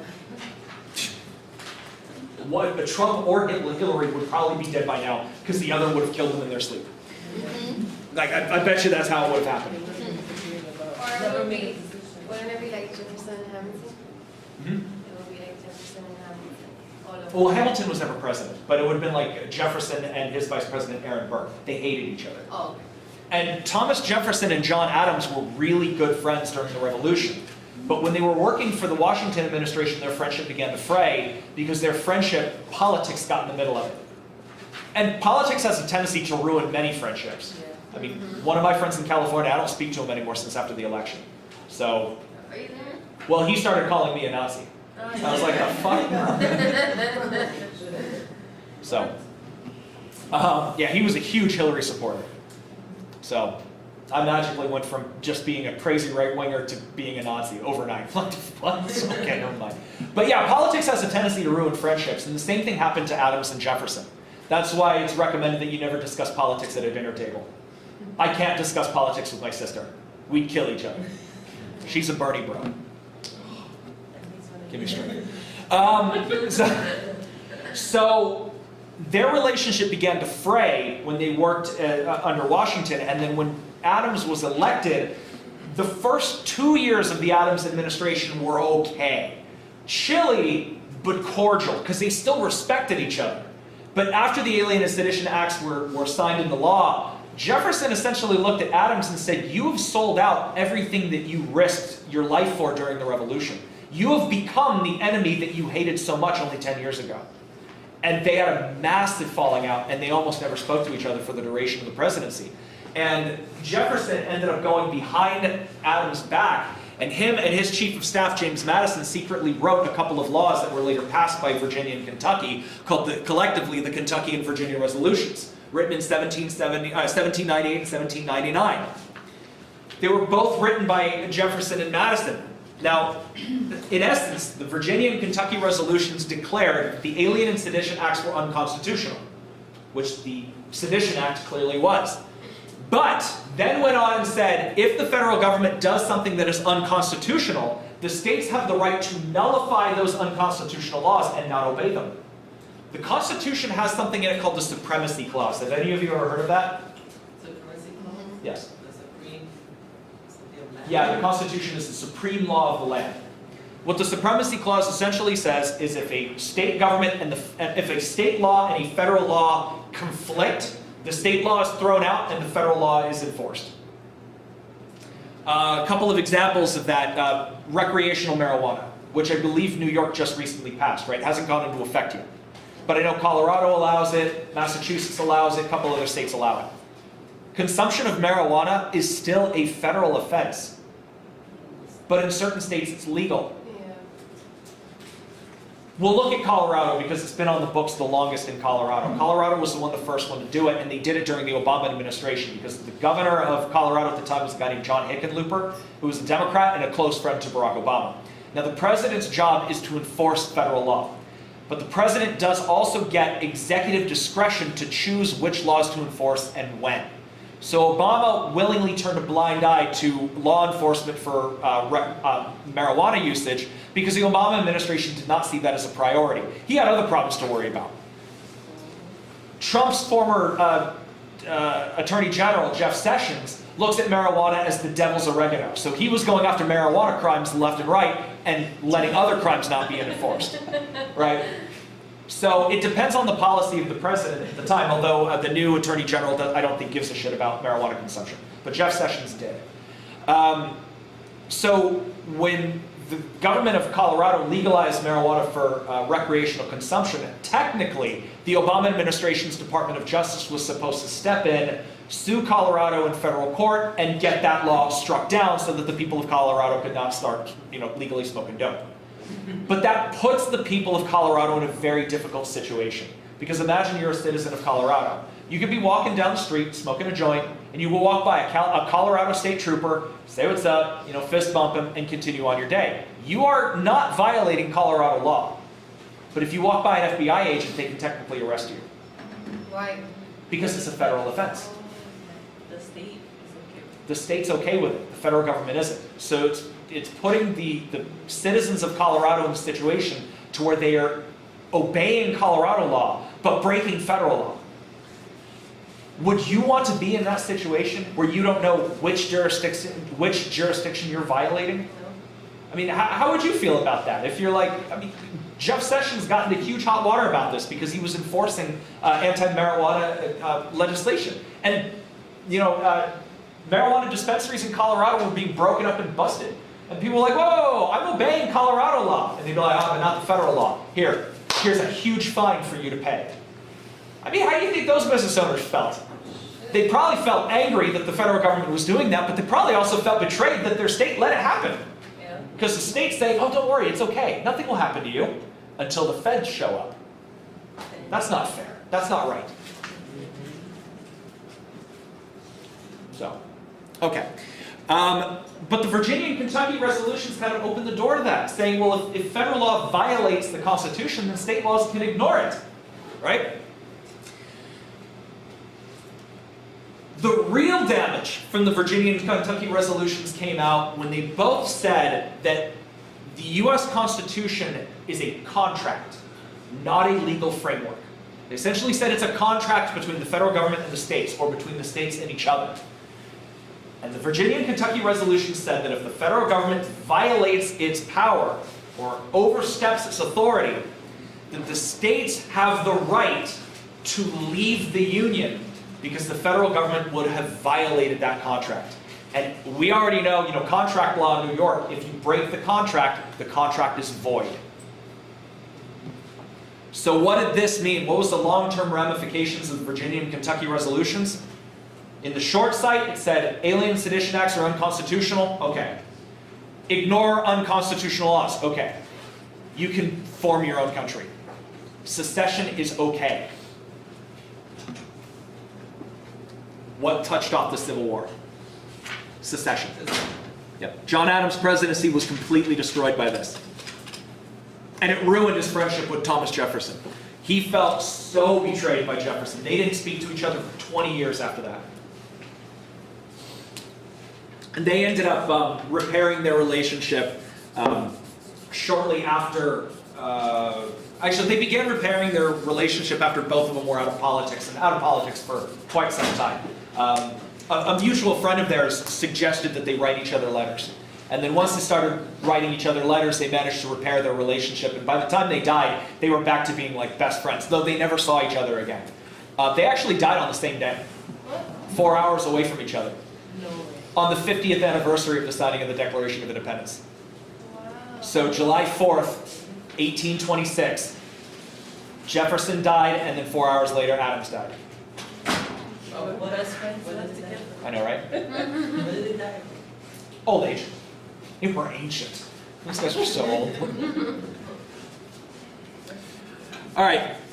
The War of 1812 also contributed to this. So the French Revolution, both sides are raiding American shipping, and the Jefferson administration kind of smoothed things over with France. France stopped raiding our shipping, but Britain didn't. Britain continued raiding our shipping.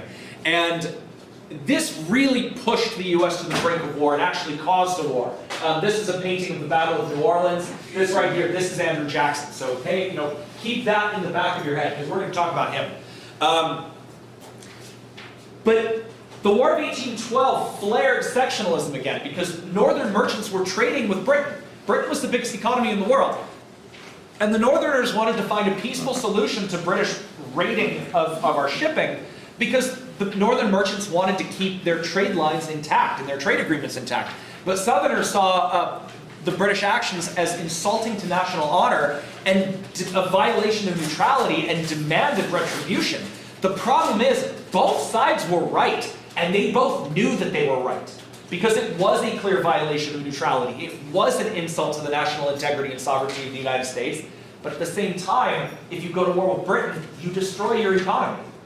That would be like if you were in a situation where you had a job that you enjoyed and you needed, and your boss said something very insulting to you in front of all of your coworkers. So now you've got the option. You can either take it and look weak in the eyes of your coworkers, or you can fight back against your boss and lose your job. Right? That's a really sticky situation. Your economic health or your pride? What's more important to you? And this was a question that the United States was trying to answer at this point in time. What's more important to us, our economy or our pride? And the people that were advocating for pride won out. And in 1812, the United States declared war against Great Britain. But that didn't mean that everybody in America was for the war, because the Northerners saw all of their money dry up. We're like, this is a stupid war, and it's all about pride, and pride goeth before the fall. Let's secede from the Union, form our own country, and repair our relationship with Great Britain. And the Federalist Party formed a convention in Hartford, Connecticut, where they talked about secession. But this convention happened in a time of war. What did the Democratic-Republican Party do to the Federalists in relation to this, or in answer to this? By going to the American public, pointing out to the Federalists and saying, they hate America. And what do you think happened to Federalist support? It evaporated. Poof. Nobody wants to vote for a political party that hates America. Why do you think the Republicans tell people that the Democrats hate America? Why do you think the Democrats tell Republicans that they hate America? Because people will not vote for a party that hates their country. The aftermath of the War of 1812 is that the U.S. fell under one-party rule because the Federalist Party disintegrated, completely disintegrated. And Democratic Republicans began gaining support in the North. So, Federalists, these guys died in 1812, killed by the War of 1812.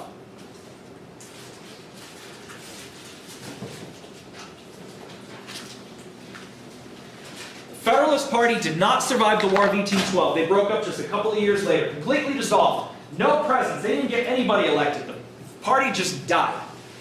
But the Democratic Republicans were now put in a very unfortunate position because for the short-term gain of gaining a monopoly on power over American politics by defeating the Federalists opened up factionalism for the Democratic Republicans. Remember, the Democratic Republican Party was the party of farmers. But if the Federalist Party died, where were the merchants and the Northern industrialists going to get their political support? They began electing Democratic Republicans that aligned more with them. So you have a political party that was supposed to be the party of the farmer that was now having representatives for the merchants and for the industrialists working within the party. What does that do to a political party? Tears it apart. That is what's happening currently in the Democratic Party. Because you've got one faction of the Democrats, the moderate Democrats, and then you've got the Bernie Sanders group. And what is Bernie Sanders doing? He's breaking off parts of the Democratic Party. Eventually there's going to be a party split. The Republicans went through it in 2010. There was a Republican civil war between the establishment, what do I call them? I call them the neocons the neoconservative kind of big business Republicans and the more libertarian-minded Republicans. And in 2010, during the Obama administration, there was a civil war within the Republican Party that the libertarian faction won. So now the neoconservatives, like the Mitt Romneys, the Jeb Bushes, their reputations have been destroyed. Remember, Mitt Romney was the presidential candidate in 2012. Jeb Bush was supposed to be the presidential candidate in 2016. Jeb Bush was the first one to get completely destroyed in the primaries. Because the more libertarian-minded, the anti-establishment wing of the Republican Party won. And who was the anti-establishment candidate running for the Republican Party? Donald Trump. That's the response to that. Well, think about who the frontrunners are for the Democratic Party today. Bernie Sanders, Elizabeth Warren, Kamala Harris. 10 years ago, none of them would have got out of the primaries. And now all three of them are considered to be the favorites. There's a factional split coming for the Democratic Party. Every party goes through it. And they go through it multiple times. But the Democratic Republicans fell into this situation. Because the Democratic Republicans in the North started catering or adopting certain policies that catered to the industrial centers. And that caused tensions with the Southerners. Now, the remnants of the Federalist Party did eventually coalesce into a small-scale party called the National Republicans. They were short-lived. They were just rebadged I can spell. They were rebadged Federalists, but they called themselves National Republicans, and they only got one president elected, John Quincy Adams. John Adams' son. Now, John Quincy Adams is one of those people, one of those presidents that should go down in history as a damn good president, because John Quincy Adams did a pretty good job. But he doesn't get any of that recognition because he ran into the buzzsaw that was Andrew Jackson. And John Quincy Adams is only remembered by barely beating Jackson the first time and being annihilated by Jackson the second time. That's the only thing we remember about John Quincy Adams. But John Quincy Adams' four-year term was actually a pretty good term.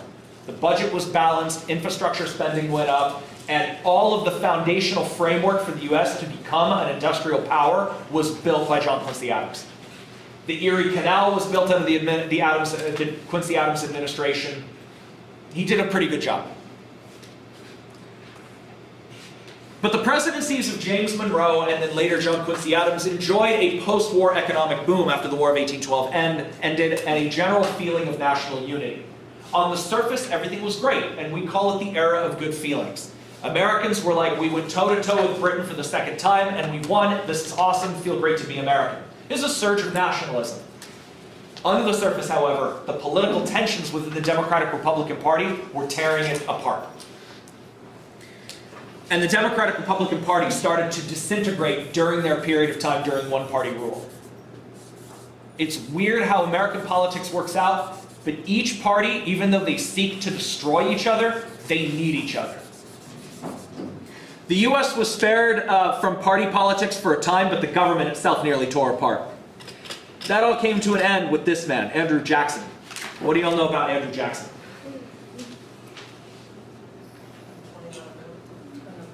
Yeah, he's on the $20 bill, which I found really ironic because he hated banks. So this is a president that hated banks, so banks print him on the face of the denomination that is in circulation the most. But what do we know about him, if anything? For a time, or during his time, Andrew Jackson was a very popular president. Looking back on his presidency, Andrew Jackson was a huge dirtbag. I put him as number 1 or 2 on my list of scumbags for American politics. Hitler and Stalin are at the top of my worldwide list. Factionalism ultimately destroyed the Democratic-Republican Party in 1824. There was a split between Northerners and Southerners. So I call this the Jackson split. And you had two factions form. You had the Jacksonian Democrats.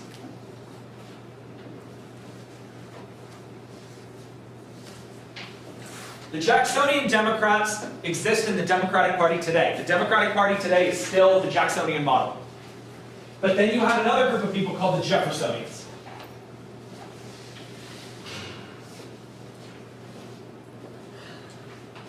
The old guard, the old dogs of the Democratic Republican Party that didn't like power concentration in the hands of the government.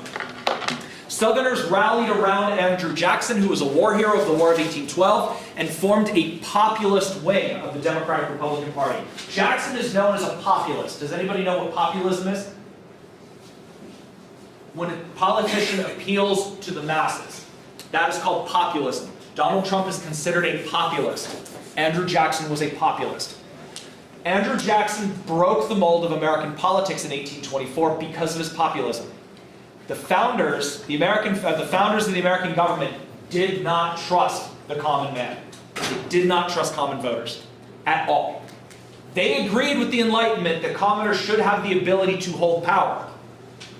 But the founders wanted common people to hold power in a very rigid structure in order to control the tendency of the masses. It's why our legislature is broken into two parts. The House of Representatives is supposed to be the buck wild party that represents popular opinion. And the Senate is supposed to be the old, crusty, boring wing, but the stabilizing element of the government. If the founders agreed or trusted the masses, we wouldn't have a Senate. Our government would run through the House of Representatives. But popular opinion is always changing. I mean, always changing. What was popular last year is not popular this year. And vice versa, right? And the founders recognized that, and knew that large groups of voters have a tendency to fall into a mob mentality. And a mob mentality, as reflected in the French Revolution, is very dangerous and can get a lot of people killed if you're on the wrong side of it. So the founders created the Constitution in order to control the masses. That's why people today say the Constitution is a very undemocratic document. It is, because the founders didn't trust democracy for very good reason. One of the reasons I don't trust democracy. I trust people. I don't trust groups of people, though. Jackson, however, as a populist, came in and said, hey, I'm going to rally and rile up as many commoners as I possibly can. And all the old guard, the elitists that don't trust the mob, look at Jackson going, oh my God, he's a demagogue. And he's only going to apply to the masses or appeal to the masses in order to win support by promising everything that they want and delivering nothing. So the old Jeffersonians saw Jackson as dangerous and power-hungry. And they ended up joining forces with what was left of the National Republicans. So the National Republicans and the Jeffersonian Democrats kind of, joined up and formed a party called the Whigs, or the Whig Party. The Whig Party got its name from British Parliament. There was a faction in British Parliament that called themselves the Whigs, and the Whigs in the 1800s were anti-monarchy. And the Jeffersonian wing of the Democratic Party and what was left of the National Republicans both saw Jackson as what's called an imperial president, or an imperial presidency. And an imperial presidency, that term gets thrown around a lot. Bush was accused of it, Obama was accused of it, Trump's accused of it, FDR was accused of it. An imperial president is a president that abuses executive power in order to concentrate more power in their hands. Jackson wrote the book on how to be an imperial president. Obama was not an imperial president. He adhered to the laws. He shoved it a little bit, but he adhered to the laws. Same thing with Bush, same thing with Trump, same thing with Clinton. We haven't really had an imperial president pretty much since FDR. Although I could say that Lyndon Johnson was could probably be referred to as an imperial president, maybe, because he did abuse his power in Vietnam. But Andrew Jackson, being a populist, he was an imperial president. His opponents called him King Andrew I. And with that in mind, when you created the anti-Jackson party, they called themselves the Whigs as kind of like a joke. So we call ourselves the Whigs because we're against King Andrew. Jackson's strength, though, was his ability to mobilize large numbers of landless voters. During the presidency of John Quincy Adams, there was a massive amount of voting restructuring in the country. When the Constitution was first ratified, the only people that could vote were men that were white that owned land. Wow. So you had to be a white man landowner.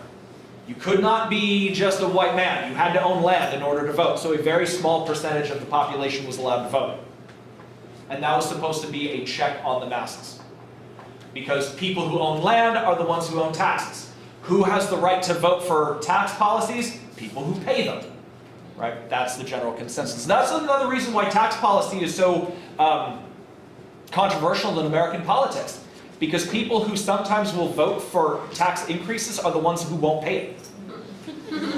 Well, think about like all the schools, like the school bond measures. When bond measures come in, if you read the fine print, bond measures are usually paid for by property taxes. Well, unless you own your own home, you're not really paying property taxes. I mean, you pay it a little bit through your rent, but it's a much softer blow for people who rent apartments. But for people who own a home, man, they feel it. They feel it really, really bad. I mean, Alexandria Ocasio-Cortez's mother moved to Florida to escape New York's property taxes. How about when you rent like a business space? Yes, you pay property taxes because Yeah. you own or you are renting the land that your business sits on top of. So a lot of school bond measures, it's popular for people who have kids in public school unless they own their own home, and very few people in New York City own homes because the vast majority of the city are renters, right? So that's why tax policy is so tricky, because people will be like, oh, well, we democratically voted for the taxes. Yeah, well, the people who voted for it won't pay it. So that's why when the Constitution was written, the policy was people who vote to discuss tax policy should be the ones who pay taxes, which were landowners. But during the presidency of John Quincy Adams, that restriction was removed. So after John Quincy Adams, in order to vote, you just had to be white man. That's it. Women couldn't vote, blacks couldn't vote. But what that did is that opened up the voting blocks by several 100,000 voters, who Jackson appealed to. So Jackson was able to mobilize large numbers of landless voters, and he advocated the breaking the monopoly on power of the social elites and granting power to the common man. And that's why he was so popular, is because he was considered the ultimate common man. And I find it really ironic that when Jackson ran for election in, 1828? 1828 was when he was elected, when he beat John Quincy Adams. When he ran in 1828, he propped himself up as the paragon of the common man, and that John Quincy Adams was a spoiled rich kid. And the American voters latched onto that. In reality, Jackson was the rich guy. He lived on a plantation, he owned a bunch of slaves, and he was worth a ton of money. John Quincy Adams grew up poor and had a modest household. That was it. So John Quincy Adams was not born with a silver spoon in his mouth. Although he did have the name recognition, and John Quincy Adams is like, or Andrew Jackson's like, just, you can tell by his name. He's from Boston. He's the son of a lawyer and a former president. The Adams family, not the creepy ones, but the Adams family did not have a lot of money. Jackson did. Jackson was loaded. So outwardly, Jackson attacked concentrations of federal power, but in reality, he consolidated more power in the executive branch than any president that had preceded him. He grew the power of the executive branch of the government significantly. The Democratic Party does continue this tradition because they are Jacksonites. The Democratic Party seeks to further empower the federal government, and more specifically the executive branch, in order to enact social reforms without being bogged down in the legislative process. That's why Jackson did it in the first place. It's like, Congress is messy. They will debate things and not get anything done. I mean, think about this. With the American people, whenever there's a crisis that happens in the country, what do we say? Who do we look to? We generally look to the president. Stock market crash of 2008, what did we say? President Bush, do something. Well, why does the president have to do anything? The founders would say, not the president's job. But we do. And all this happened within the last century. 100 years ago, nobody would give a shit if Donald Trump was president because the president had no power. But now so much power is concentrated into the hands of the president that now everybody, cares if Donald Trump is president. Now we're afraid of everything that he does because, oh my God, he has so much power. Well, so did Obama, and so did Bush, and so did Clinton. But we didn't care when Obama and Bush and Clinton were president because we kind of liked them. Bush was like kind of the goofy, the nice village idiot that just happened to be president. Clinton was the cool guy. Everybody wanted to have a beer with him. Obama was a rock star. Trump is Orange Hitler. But they have the same power, is what I'm saying. Get the idea, right? Get arrested for that. Well, fortunately, the sedition acts are null and void. But you get the idea, is that the power that we trusted with President Obama, we now are terrified that Trump has. And I kind of look at that as a wake-up call by saying, well, don't let power concentrate in the hands of the executive. The executive branch should not impact our lives at all. It should be the legislature, but the legislature willingly gives its power to the executive. And there's a reason for that as well. Because imagine that you were a Democratic congressman with a Republican president, and you were going to tackle an issue that was ridiculously controversial. What happens if you fuck it up? The American voters blame you. Will you get elected? No. But if you give that power to the president with the party that you don't agree with, and they fuck it up, you can run for re-election by saying, he screwed it up. And both parties do that to each other. That wouldn't fly now, though. That wouldn't fly now. Of course it will fly. Everybody's doing it. The example that I put in the notes was DACA, the Deferred Action for Child Arrivals. Immigration is an incredibly hot-button item, but immigration falls under the purview of the Congress. Congress sets immigration policy. So why is it DACA was enacted by President Obama? That was technically an overreach of an executive authority, kind of. Obama does have the ability to determine what laws should be enforced or not, and that's what DACA is. He was exercising executive privilege, right? Nothing wrong with that, nothing illegal about that. But why did he have to do it in the first place? Because Congress couldn't get it done, right? And that's why when the Gang of Eight fell apart, Obama made that speech. It's like, well, I have a pen and I have a phone, and he enacted it through executive order. But what that did is that set up a situation to where now Trump has control over DACA. Right? Congress willingly gave up their authority to the executive branch to determine immigration policy. And while we may have agreed with Obama, New Yorkers don't agree with Trump. But Obama took the power and now Trump has it. That's why we're like a state, like that wouldn't. But the whole situation with sanctuary states is also a violation of federal law. That's another federalism issue. Yeah. And it runs into the supremacy clause. And there are a lot of things working through the courts about should sanctuary cities or sanctuary states be a thing. And the courts will eventually decide. Eventually. They work in snail's pace, but it will happen. But on the flip side, you've got states like Texas that are now declaring their states Second Amendment sanctuaries. So saying that this state will ignore all gun legislation. So it's basically taking the sanctuary state law and saying, okay, the Democrats are using immigration policy and declaring sanctuary states. Well, Democrats are anti-gun, so now we're going to apply sanctuary gun laws to this state. How do you like that? And it's just more political bullshit. It's just the political parties jockeying for each other, or jockeying each other for position. So, anyway. I totally, oh yeah, I wanted to just bring it back to the whole thing with DACA. Obama wanted to pursue amnesty for the DACA kids. The Republican-led Congress said no. Trump wanted to apply amnesty for the DACA kids. The Democratic Senate, or the Democratic Congress said no. Both parties are using DACA as a political issue because it riles up their voters. Yes. They could solve this shit tomorrow if they felt like it, but they didn't feel like it. Thinking all those children. So. Yeah. Yeah, and now you've got, 700, 800,000 kids?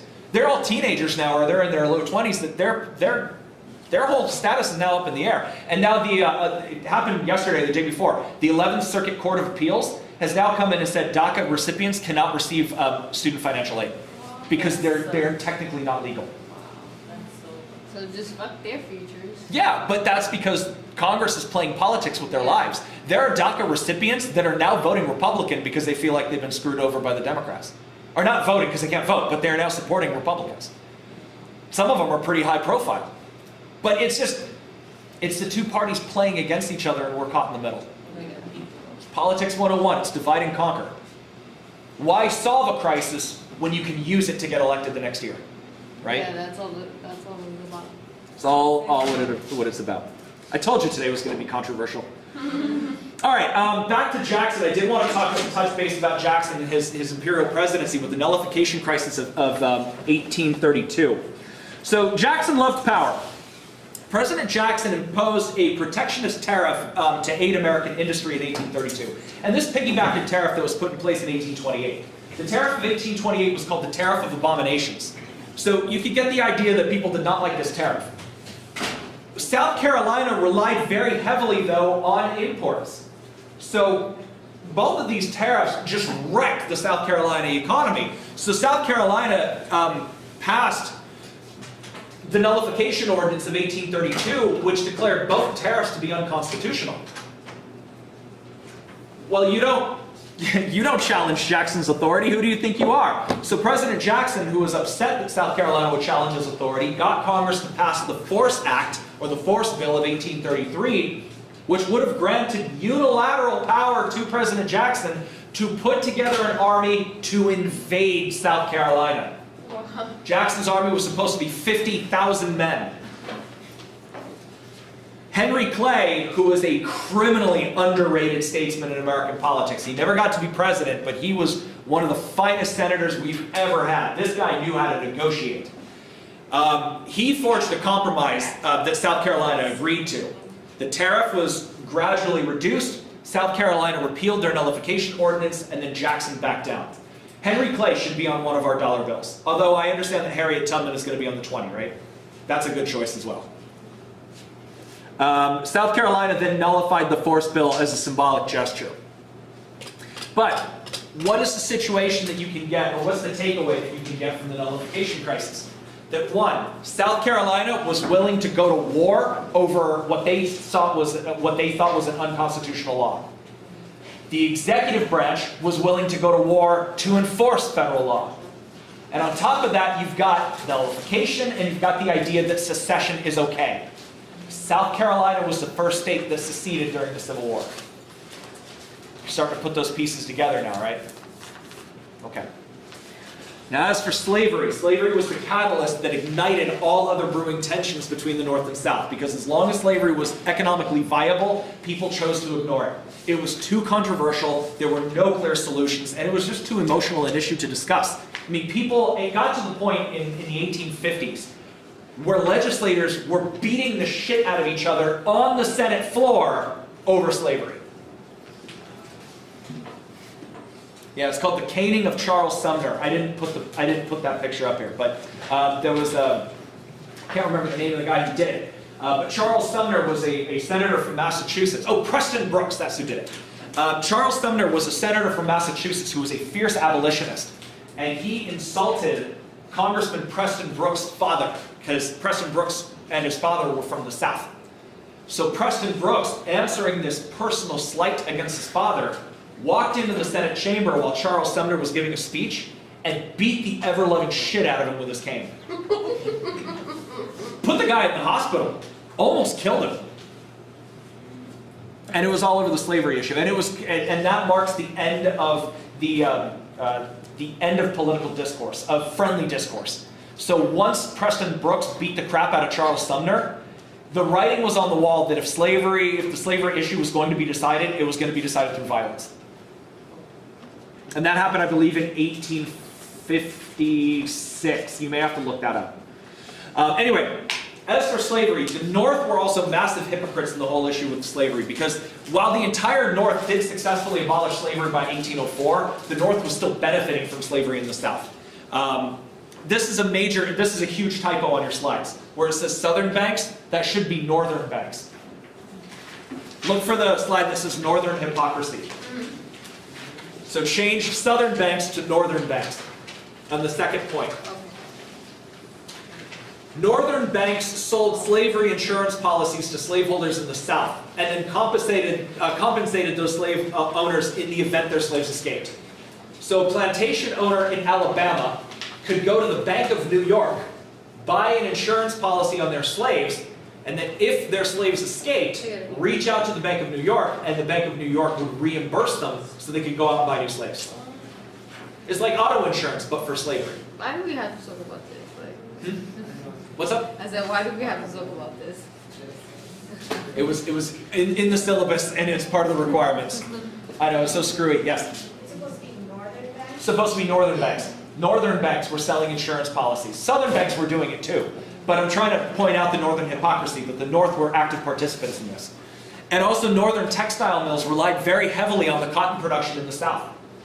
Because the Industrial Revolution was all in the textile mills, or the textile industry. And the South was producing the most amount of cotton in the world. Get cheap cotton, sell your clothing overseas, the North was benefiting from slave labor. Now, the North could technically stand on the moral high ground and say, we've abolished slavery. But in reality, they were saying, hey, South, keep it going. Wow. Because they were making money off of it.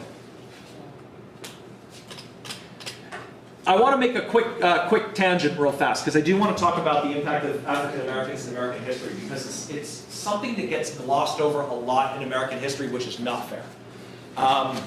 African Americans in the Revolution played a critical role in the Revolution. We talked about in, was it week 2 or 3, that Crispus Attucks, the first martyr of the American Revolution, was a black man. And he joined the Sons of Liberty and was killed in the Boston Massacre. But upon the outset of war in 1775, a large percentage of the colonial army was black.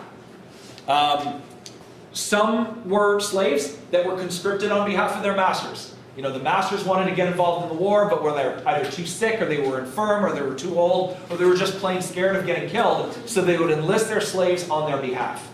And that did happen. But there were a lot of freedmen that took up arms as well, as kind of like a personal crusade to earn the right to be treated as equals. So the whole American Revolution was all about independence.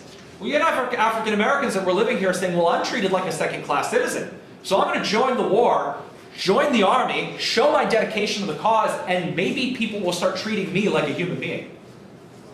Runaway slaves that made it to the North also joined the Continental Army, because to them the war took on kind of like a personal journey of independence.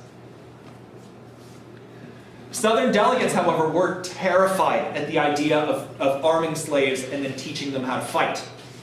Because they were like, hey, if we arm them and teach them how to fight, how long will it be until they come down here and start killing us for what we've done to them? Right? So they advocated for the removal of black soldiers from service, and for a time they won. George Washington was given orders in 1776 that he was to release all black soldiers under his command. When he took over the Continental Army after the Battle of Bunker Hill, about a quarter of all of his soldiers were black. And Washington received orders from the Continental Congress to get rid of them. And Washington got rid of them. And within a couple of months, he was like, holy crap, what have I done? I have no manpower. And he told his recruits, fuck what the Continental Congress says. Go out and find as many African Americans as you can. Slaves, freedmen, doesn't matter. Enlist them, train them, give them guns, put them in the army. Well, when he got rid of them, did he kill them? No. They were released from service. Those that were slaves went back into slavery. Those that were freedmen returned to their daily lives. British command also played that game. British command saw the opportunity to weaken the colonial cause by offering freedom to any slave that joined the British Army. And this was a multifaceted ploy. If you can attract slaves to join the British Army, you can boost your manpower numbers in the continent on the cheap, deny the colonials a source of manpower, and inspire slave uprisings. Get the colonial militia to have to put out 1 million brush fires throughout the South so that you in the British Army can win the war. And that's what they did. Several thousand African Americans, slaves, freedmen, didn't matter. Several thousand of them joined the British Army. We don't know how many for sure, but we do know that when the Revolution ended, there were about 10,000 black royalists that evacuated the country. They went to Canada, they went to West Africa, some of them went to the Caribbean. Massachusetts was the first colony to begin offering freedom to any slave that volunteered for service. And thousands of slaves ended up joining the militia of the Continental Army. And I believe by 1778, or maybe 1779, the general rule for joining the Continental Army was that if you serve for a year, you win your freedom. If you serve any longer than that, you get paid. So there were slaves that joined the Continental Army, served for the year to get their freedom, and then continued to fight and got a pretty nice paycheck as well. Other colonies very quickly made the same offer. Once Massachusetts started, other colonies were like, hey, this is a good source of manpower. Let's do the same thing. Now, officially, there were 9,000 colonial soldiers in the Continental Army that were black. But there's a couple, you got to take that with a grain of salt, because recruitment records in the Revolution are horrible. They were horribly kept. Record keeping during the Revolution was not a priority because everybody was fighting for their lives, really. So we have to kind of take the French numbers. And 9,000 black troops, while that sounds a lot, is actually really, really small. The French, however, estimated that anywhere between 20 and 25% of the entire Continental Army was black. So what that meant was there was a much higher proportional representation of black soldiers in the Continental Army than there were white soldiers. And out of all of that, 20 to 25% black soldiers of the Continental Army, there was only one unit that was segregated. And that was this unit, the 1st Rhode Island Regiment. And only about 800 men. And why Rhode Island segregate them, I honestly don't know. I'd have to do some more research into that. But every other unit in the Continental Army, or the militia, was integrated. You had black soldiers fighting side by side with white soldiers. Yeah. Very ahead of its time, because all the way up until pretty much World War II, the US Army was segregated. So let's talk about how the Founding Fathers felt about this. And it's complicated, because the Founding Fathers, a lot of them had personal revelations. Some of them were jerks, and some of them were always on the, I guess you'd say the good guy's side. Well, look at Washington. Washington lived his life as a typical Southern plantation owner. And he viewed slavery positively because he made money off of it. By the time he died, Washington and Martha owned something like 300 slaves on the Mount Vernon estate. But throughout the duration of the war, Washington's opinion changed dramatically. And that was in no small part to a Frenchman, a French officer that was sent to be an advisor to Washington's army, a guy named Marquis de Lafayette. Now remember, the French outlook on slavery, we talked about this a couple weeks ago, was very, very different. Because under French law, slave status was determined by the citizenship status of the of the father, not the mother. So Marquis de Lafayette comes into Washington's army and says, why are you denying black troops the ability to serve? You do know there are black troops in the French army, right? And they serve well, and there are black officers in the French army. And Washington's like, how could that be?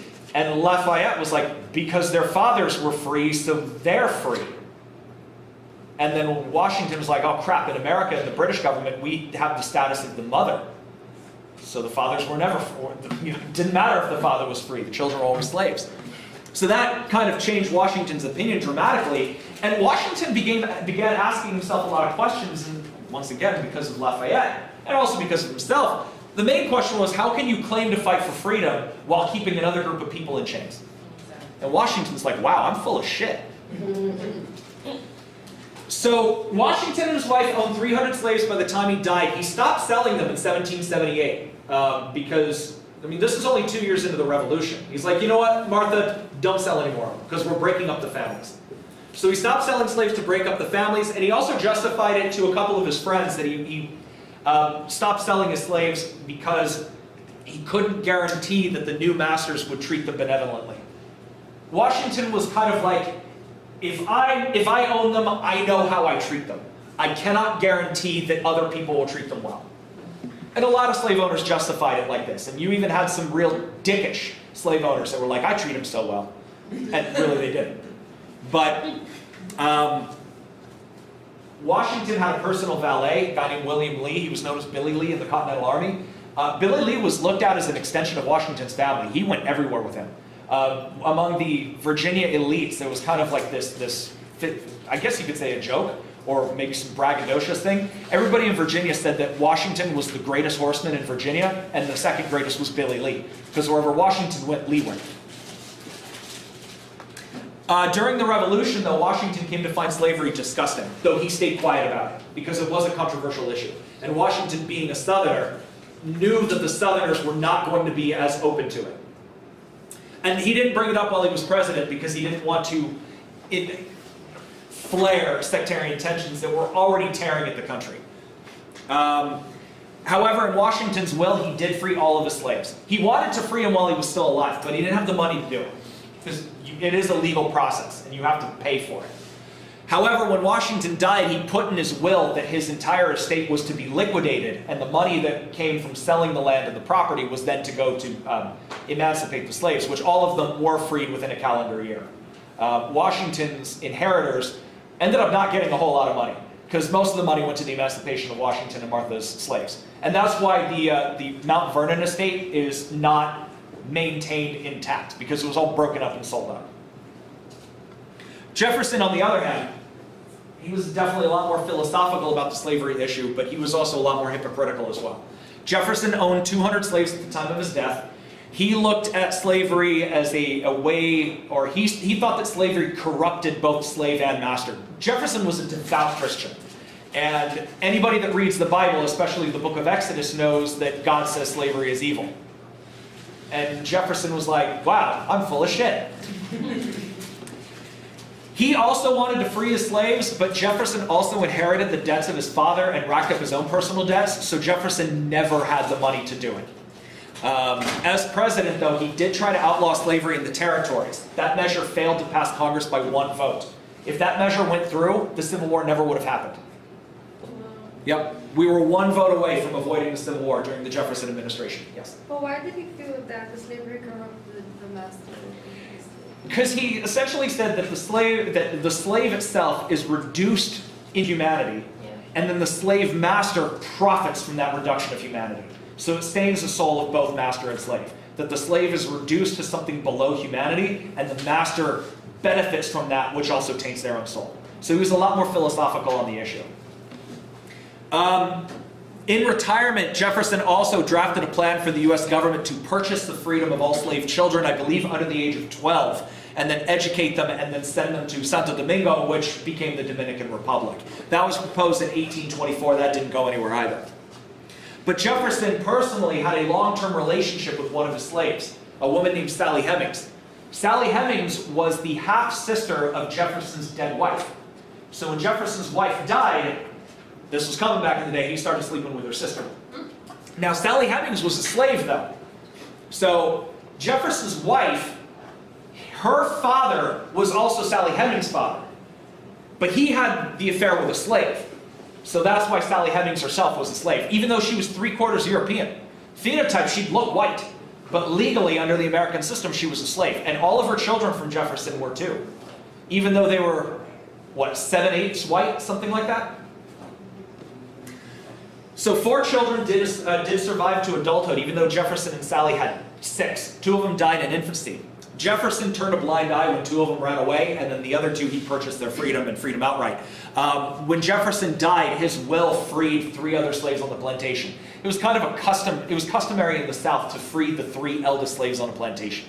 And most slave owners did that in their will. I know, right? Enjoy the last 6 months before you die of old age, I guess. But 3 slaves from Jefferson's plantation were freed. The rest of them were sold off, though, to pay off the estate's debt. Benjamin Franklin owned slaves for most of his life, but after the Revolution, he got heavily involved in the abolition movement. He became a leading member of the Pennsylvania Society for the Abolition of Slavery, which was the first major abolitionist movement in the U.S. And Pennsylvania Quakers were the leading voices against slavery in American history, because Quakers, like Puritans, see slavery as sinful. Jefferson also included a scathing attack on slavery in the Declaration of Independence. How many of you read the Declaration of Independence to write your essay? Okay, when you were reading the Declaration of Independence, did you see that laundry list of things in the middle part, that basically all the crimes that the king committed against colonies? This was one of them. This was included in the Declaration. He has waged cruel war against human nature itself, violating its most sacred rights of life and liberty in the persons of a distant people who never offended him, captivating and carrying them into slavery in another hemisphere, or to incur miserable death in their transportation thither. This piratical warfare, the opprobrium of infidel powers, is the warfare of the Christian King of Great Britain. Determined to keep open a market where men should be bought and sold, he has prostituted his negative for suppressing every legislative attempt to prohibit or restrain this execrable commerce. And that this assemblage of horrors might want in no fact of distinguished dye, he is now exciting those very people to rise in arms among us, and to purchase that liberty of which he has deprived them, by murdering the people on whom he has obtruded them, thus paying off former crimes committed against the liberties of one people, with crimes which he urges them to commit against the lives of another. That was in the original draft of the Declaration of Independence. That was written by Jefferson. Jefferson essentially accused the monarchy of condoning and encouraging the institution of slavery. And Southern delegates ripped Jefferson apart during the first reading of the Declaration of Independence. They're like, you're a sellout, you're a Southerner like us, how dare you attack our livelihood? People were challenging him to duels, people were threatening to kill him in his sleep, and the whole thing was yanked out of the Declaration before the final thing was ratified. Slavery has also played a role in the Constitution. How many of you have heard of the Three-Fifths Compromise?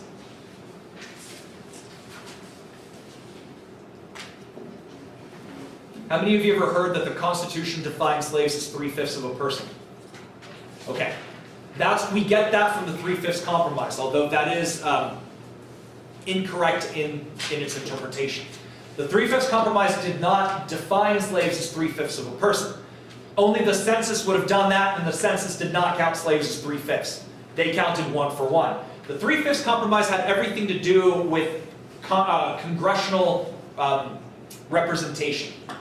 So the way that Congress, or the way that the members of Congress or the House of Representatives are distributed, it's based on population. It's why California gets 53 representatives and Wyoming gets 1.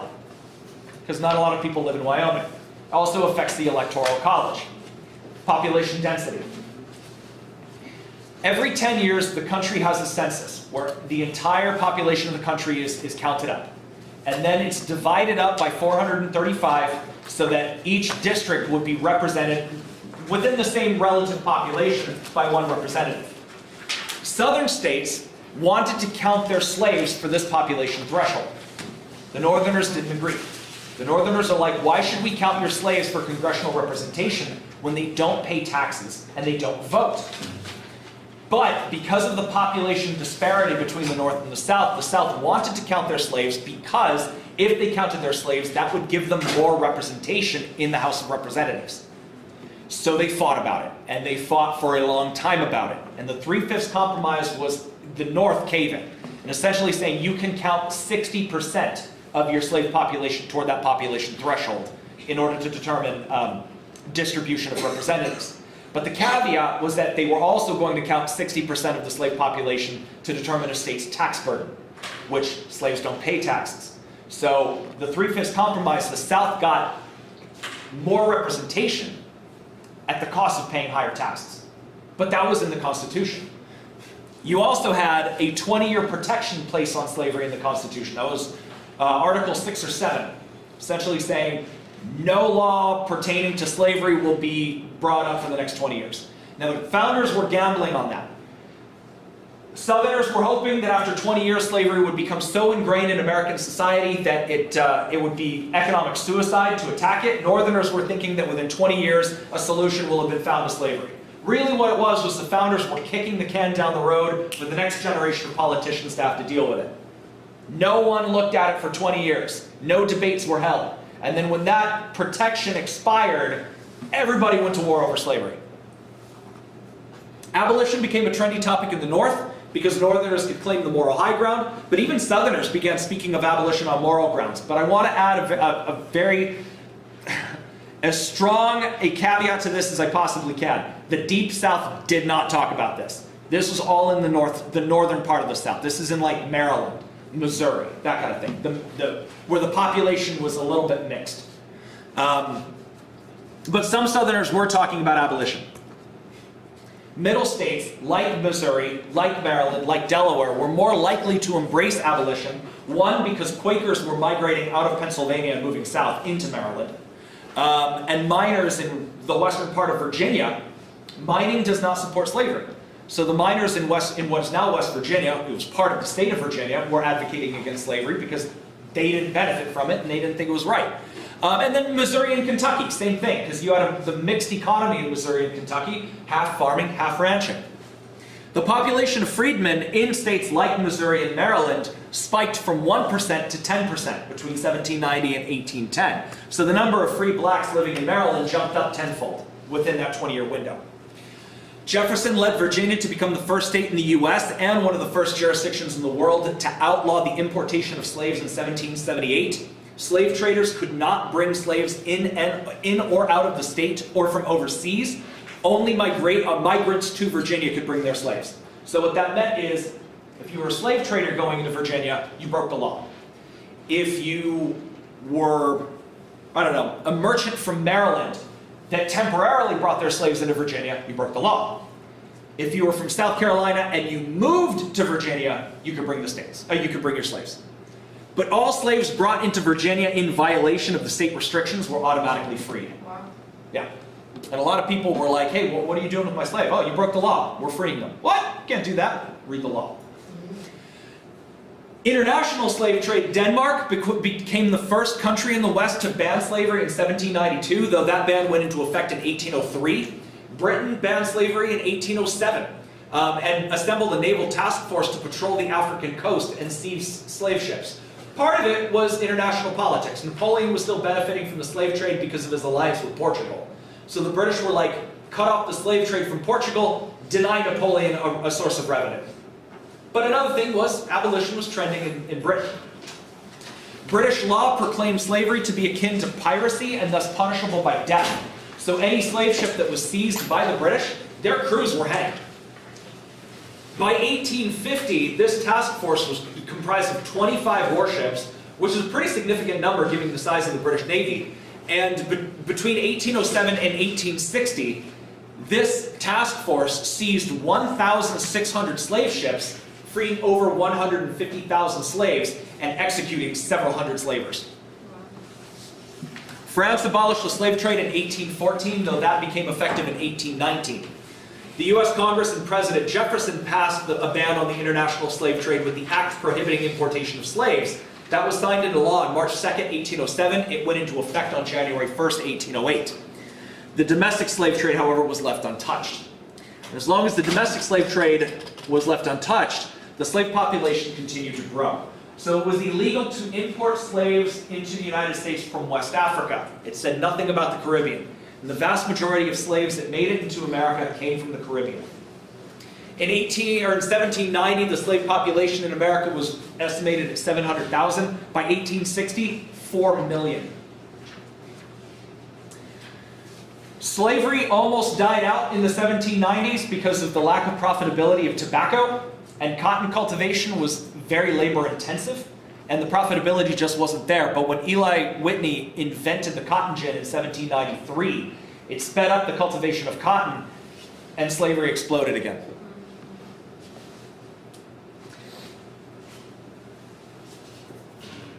How do I introduce this? I know, right? You read ahead. This is extremely controversial, but it is good history. Slavery is remembered as perpetuated purely by whites against blacks, but it wasn't so clear-cut. 1830 census data records 3,775 black slave owners in the U.S. who owned a combined 12,760 slaves. In 1838, a census data review, or 1838 population count, or legal estimates say that the Cherokee, Chickasaw, Creek, and Choctaw tribes owned 3,500 slaves, estimated. So there were people that were born into slavery in the South, got their freedom, and then participated in slavery. An example would be a man named April Ellison. Now, April got his name because he was born in the month of April. And any slave that was born into slavery, the tradition in the South was that you name that particular slave after the month they were born. Pretty barbaric, pretty dehumanizing. But April Ellison was born in 1790 in South Carolina, and he was trained as a cotton gin maker and an engineer and a mechanic. He became what's known as an artisan slave, very much like Frederick Douglass. An artisan slave is a slave that learns a trade and is then hired out to other firms to collect a salary. But instead of the slave collecting the salary, the slave's master collects the salary. Frederick Douglass worked in shipyards in Virginia. April Ellison worked in cotton gin factories. But he was a slave that got hired out. His master let him keep a small percentage of money. Frederick Douglass was the same story. But after many years of working, April Ellison was able to make enough money to purchase his own freedom. And that was in June of 1816. He took his master's name William, so he became William Ellison, and then bought the freedom of his wife and family over the next few years. Ellison opened his own cotton gin factory, worked by artisan slaves, made enough money from that in order to buy land and build a cotton plantation. When the Civil War broke out, Ellison owned 1,000 acres and 53 slaves. He offered his slaves labor to the Confederate Army and converted his plantation to food production for the Confederate Army.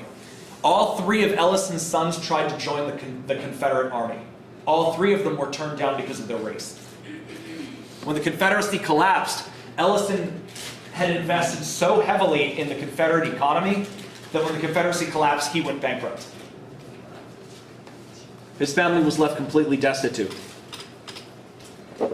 And I find it kind of sick that people benefited from it despite living in that situation. And I don't understand why someone like Ellison would do that. But they did. All right, I'm going to try to wrap up as best I can. I want to get through John C. Calhoun, and then I'll get you guys out of here.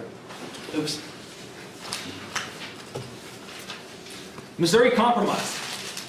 The balance of power between free and slave states between the North and the South was balanced in 1820 with 11 and 11.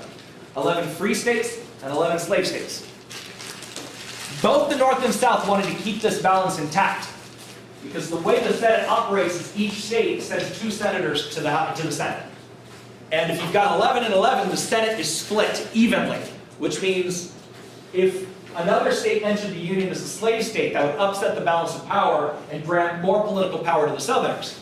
But if a free state entered the Union, that would give more power to the Northerners, which the North and South did not want. The South didn't want the North to get more power, the North didn't want the South to get more power. So in 1820, the Missouri Territory became eligible for statehood and applied for statehood. But Missouri was going to enter the Union as a slave state, upsetting the balance of power between free and slave. And that touched off a bit of a firestorm. Now, the Missouri Compromise in 1820 broke Maine away from Massachusetts. Maine used to be part of Massachusetts. So Maine offset the balance of Missouri entering. Another thing that came out of the Missouri Compromise is that the southern border of Missouri was basically extended across the entire country, recognized by this green line. Everything north of that line, all those territories would be free, and everything south of that line, all those territories would be recognized as slave. You can look at that map and see that the South is at a clear disadvantage in terms of landmass. But in 1820, the foreign policy goals of the Democratic Party were to invade and conquer Mexico. Remember, the U.S. went to war with Mexico in 1845, 25 years after the Missouri Compromise.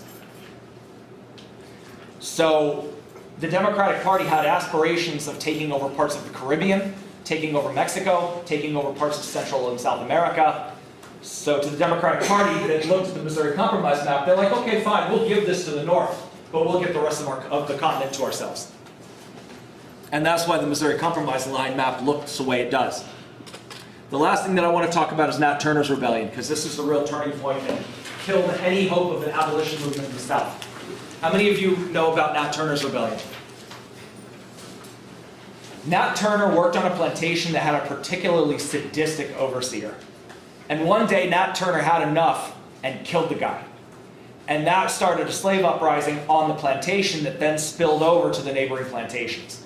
Now, the uprising itself killed about 50 whites. And the Virginia authorities put together the Virginia militia to crack down on the rebellion. About 100 blacks were killed. Most of those that were killed had nothing to do with the rebellion. They were killed, one, because of their location, and because of their skin color. Nat Turner was eventually captured. He was killed by hanging, but then his body was mutilated as a form of retaliation, as sending a message, all kinds of things. But Nat Turner's rebellion caused a massive fundamental shift in the Southern viewpoint on slavery. Before 1830, Southern politicians would write about slavery as a necessary evil. After the Nat Turner's Rebellion in 1831, Southern politicians began referring to slavery as a positive good. An example that I'm going to give you is this guy, John C. Calhoun. John C. Calhoun was a Democrat from South Carolina. He was vice president to both John Quincy Adams and Andrew Jackson until the nullification crisis in 1832. He was replaced by Martin Van Buren. Martin Van Buren would eventually become president. John C. Calhoun advocated that slavery was a positive good based on white supremacy and paternalism. Essentially what John C. Calhoun said was that slavery is an avenue for whites to remain supreme in the social hierarchy of the United States, and for whites to, quote, civilize Africans. Yeah, he was a sick bastard. Paternalism is the idea of governing in a fatherly manner, and John C. Calhoun advocated providing slaves with basic needs without giving them rights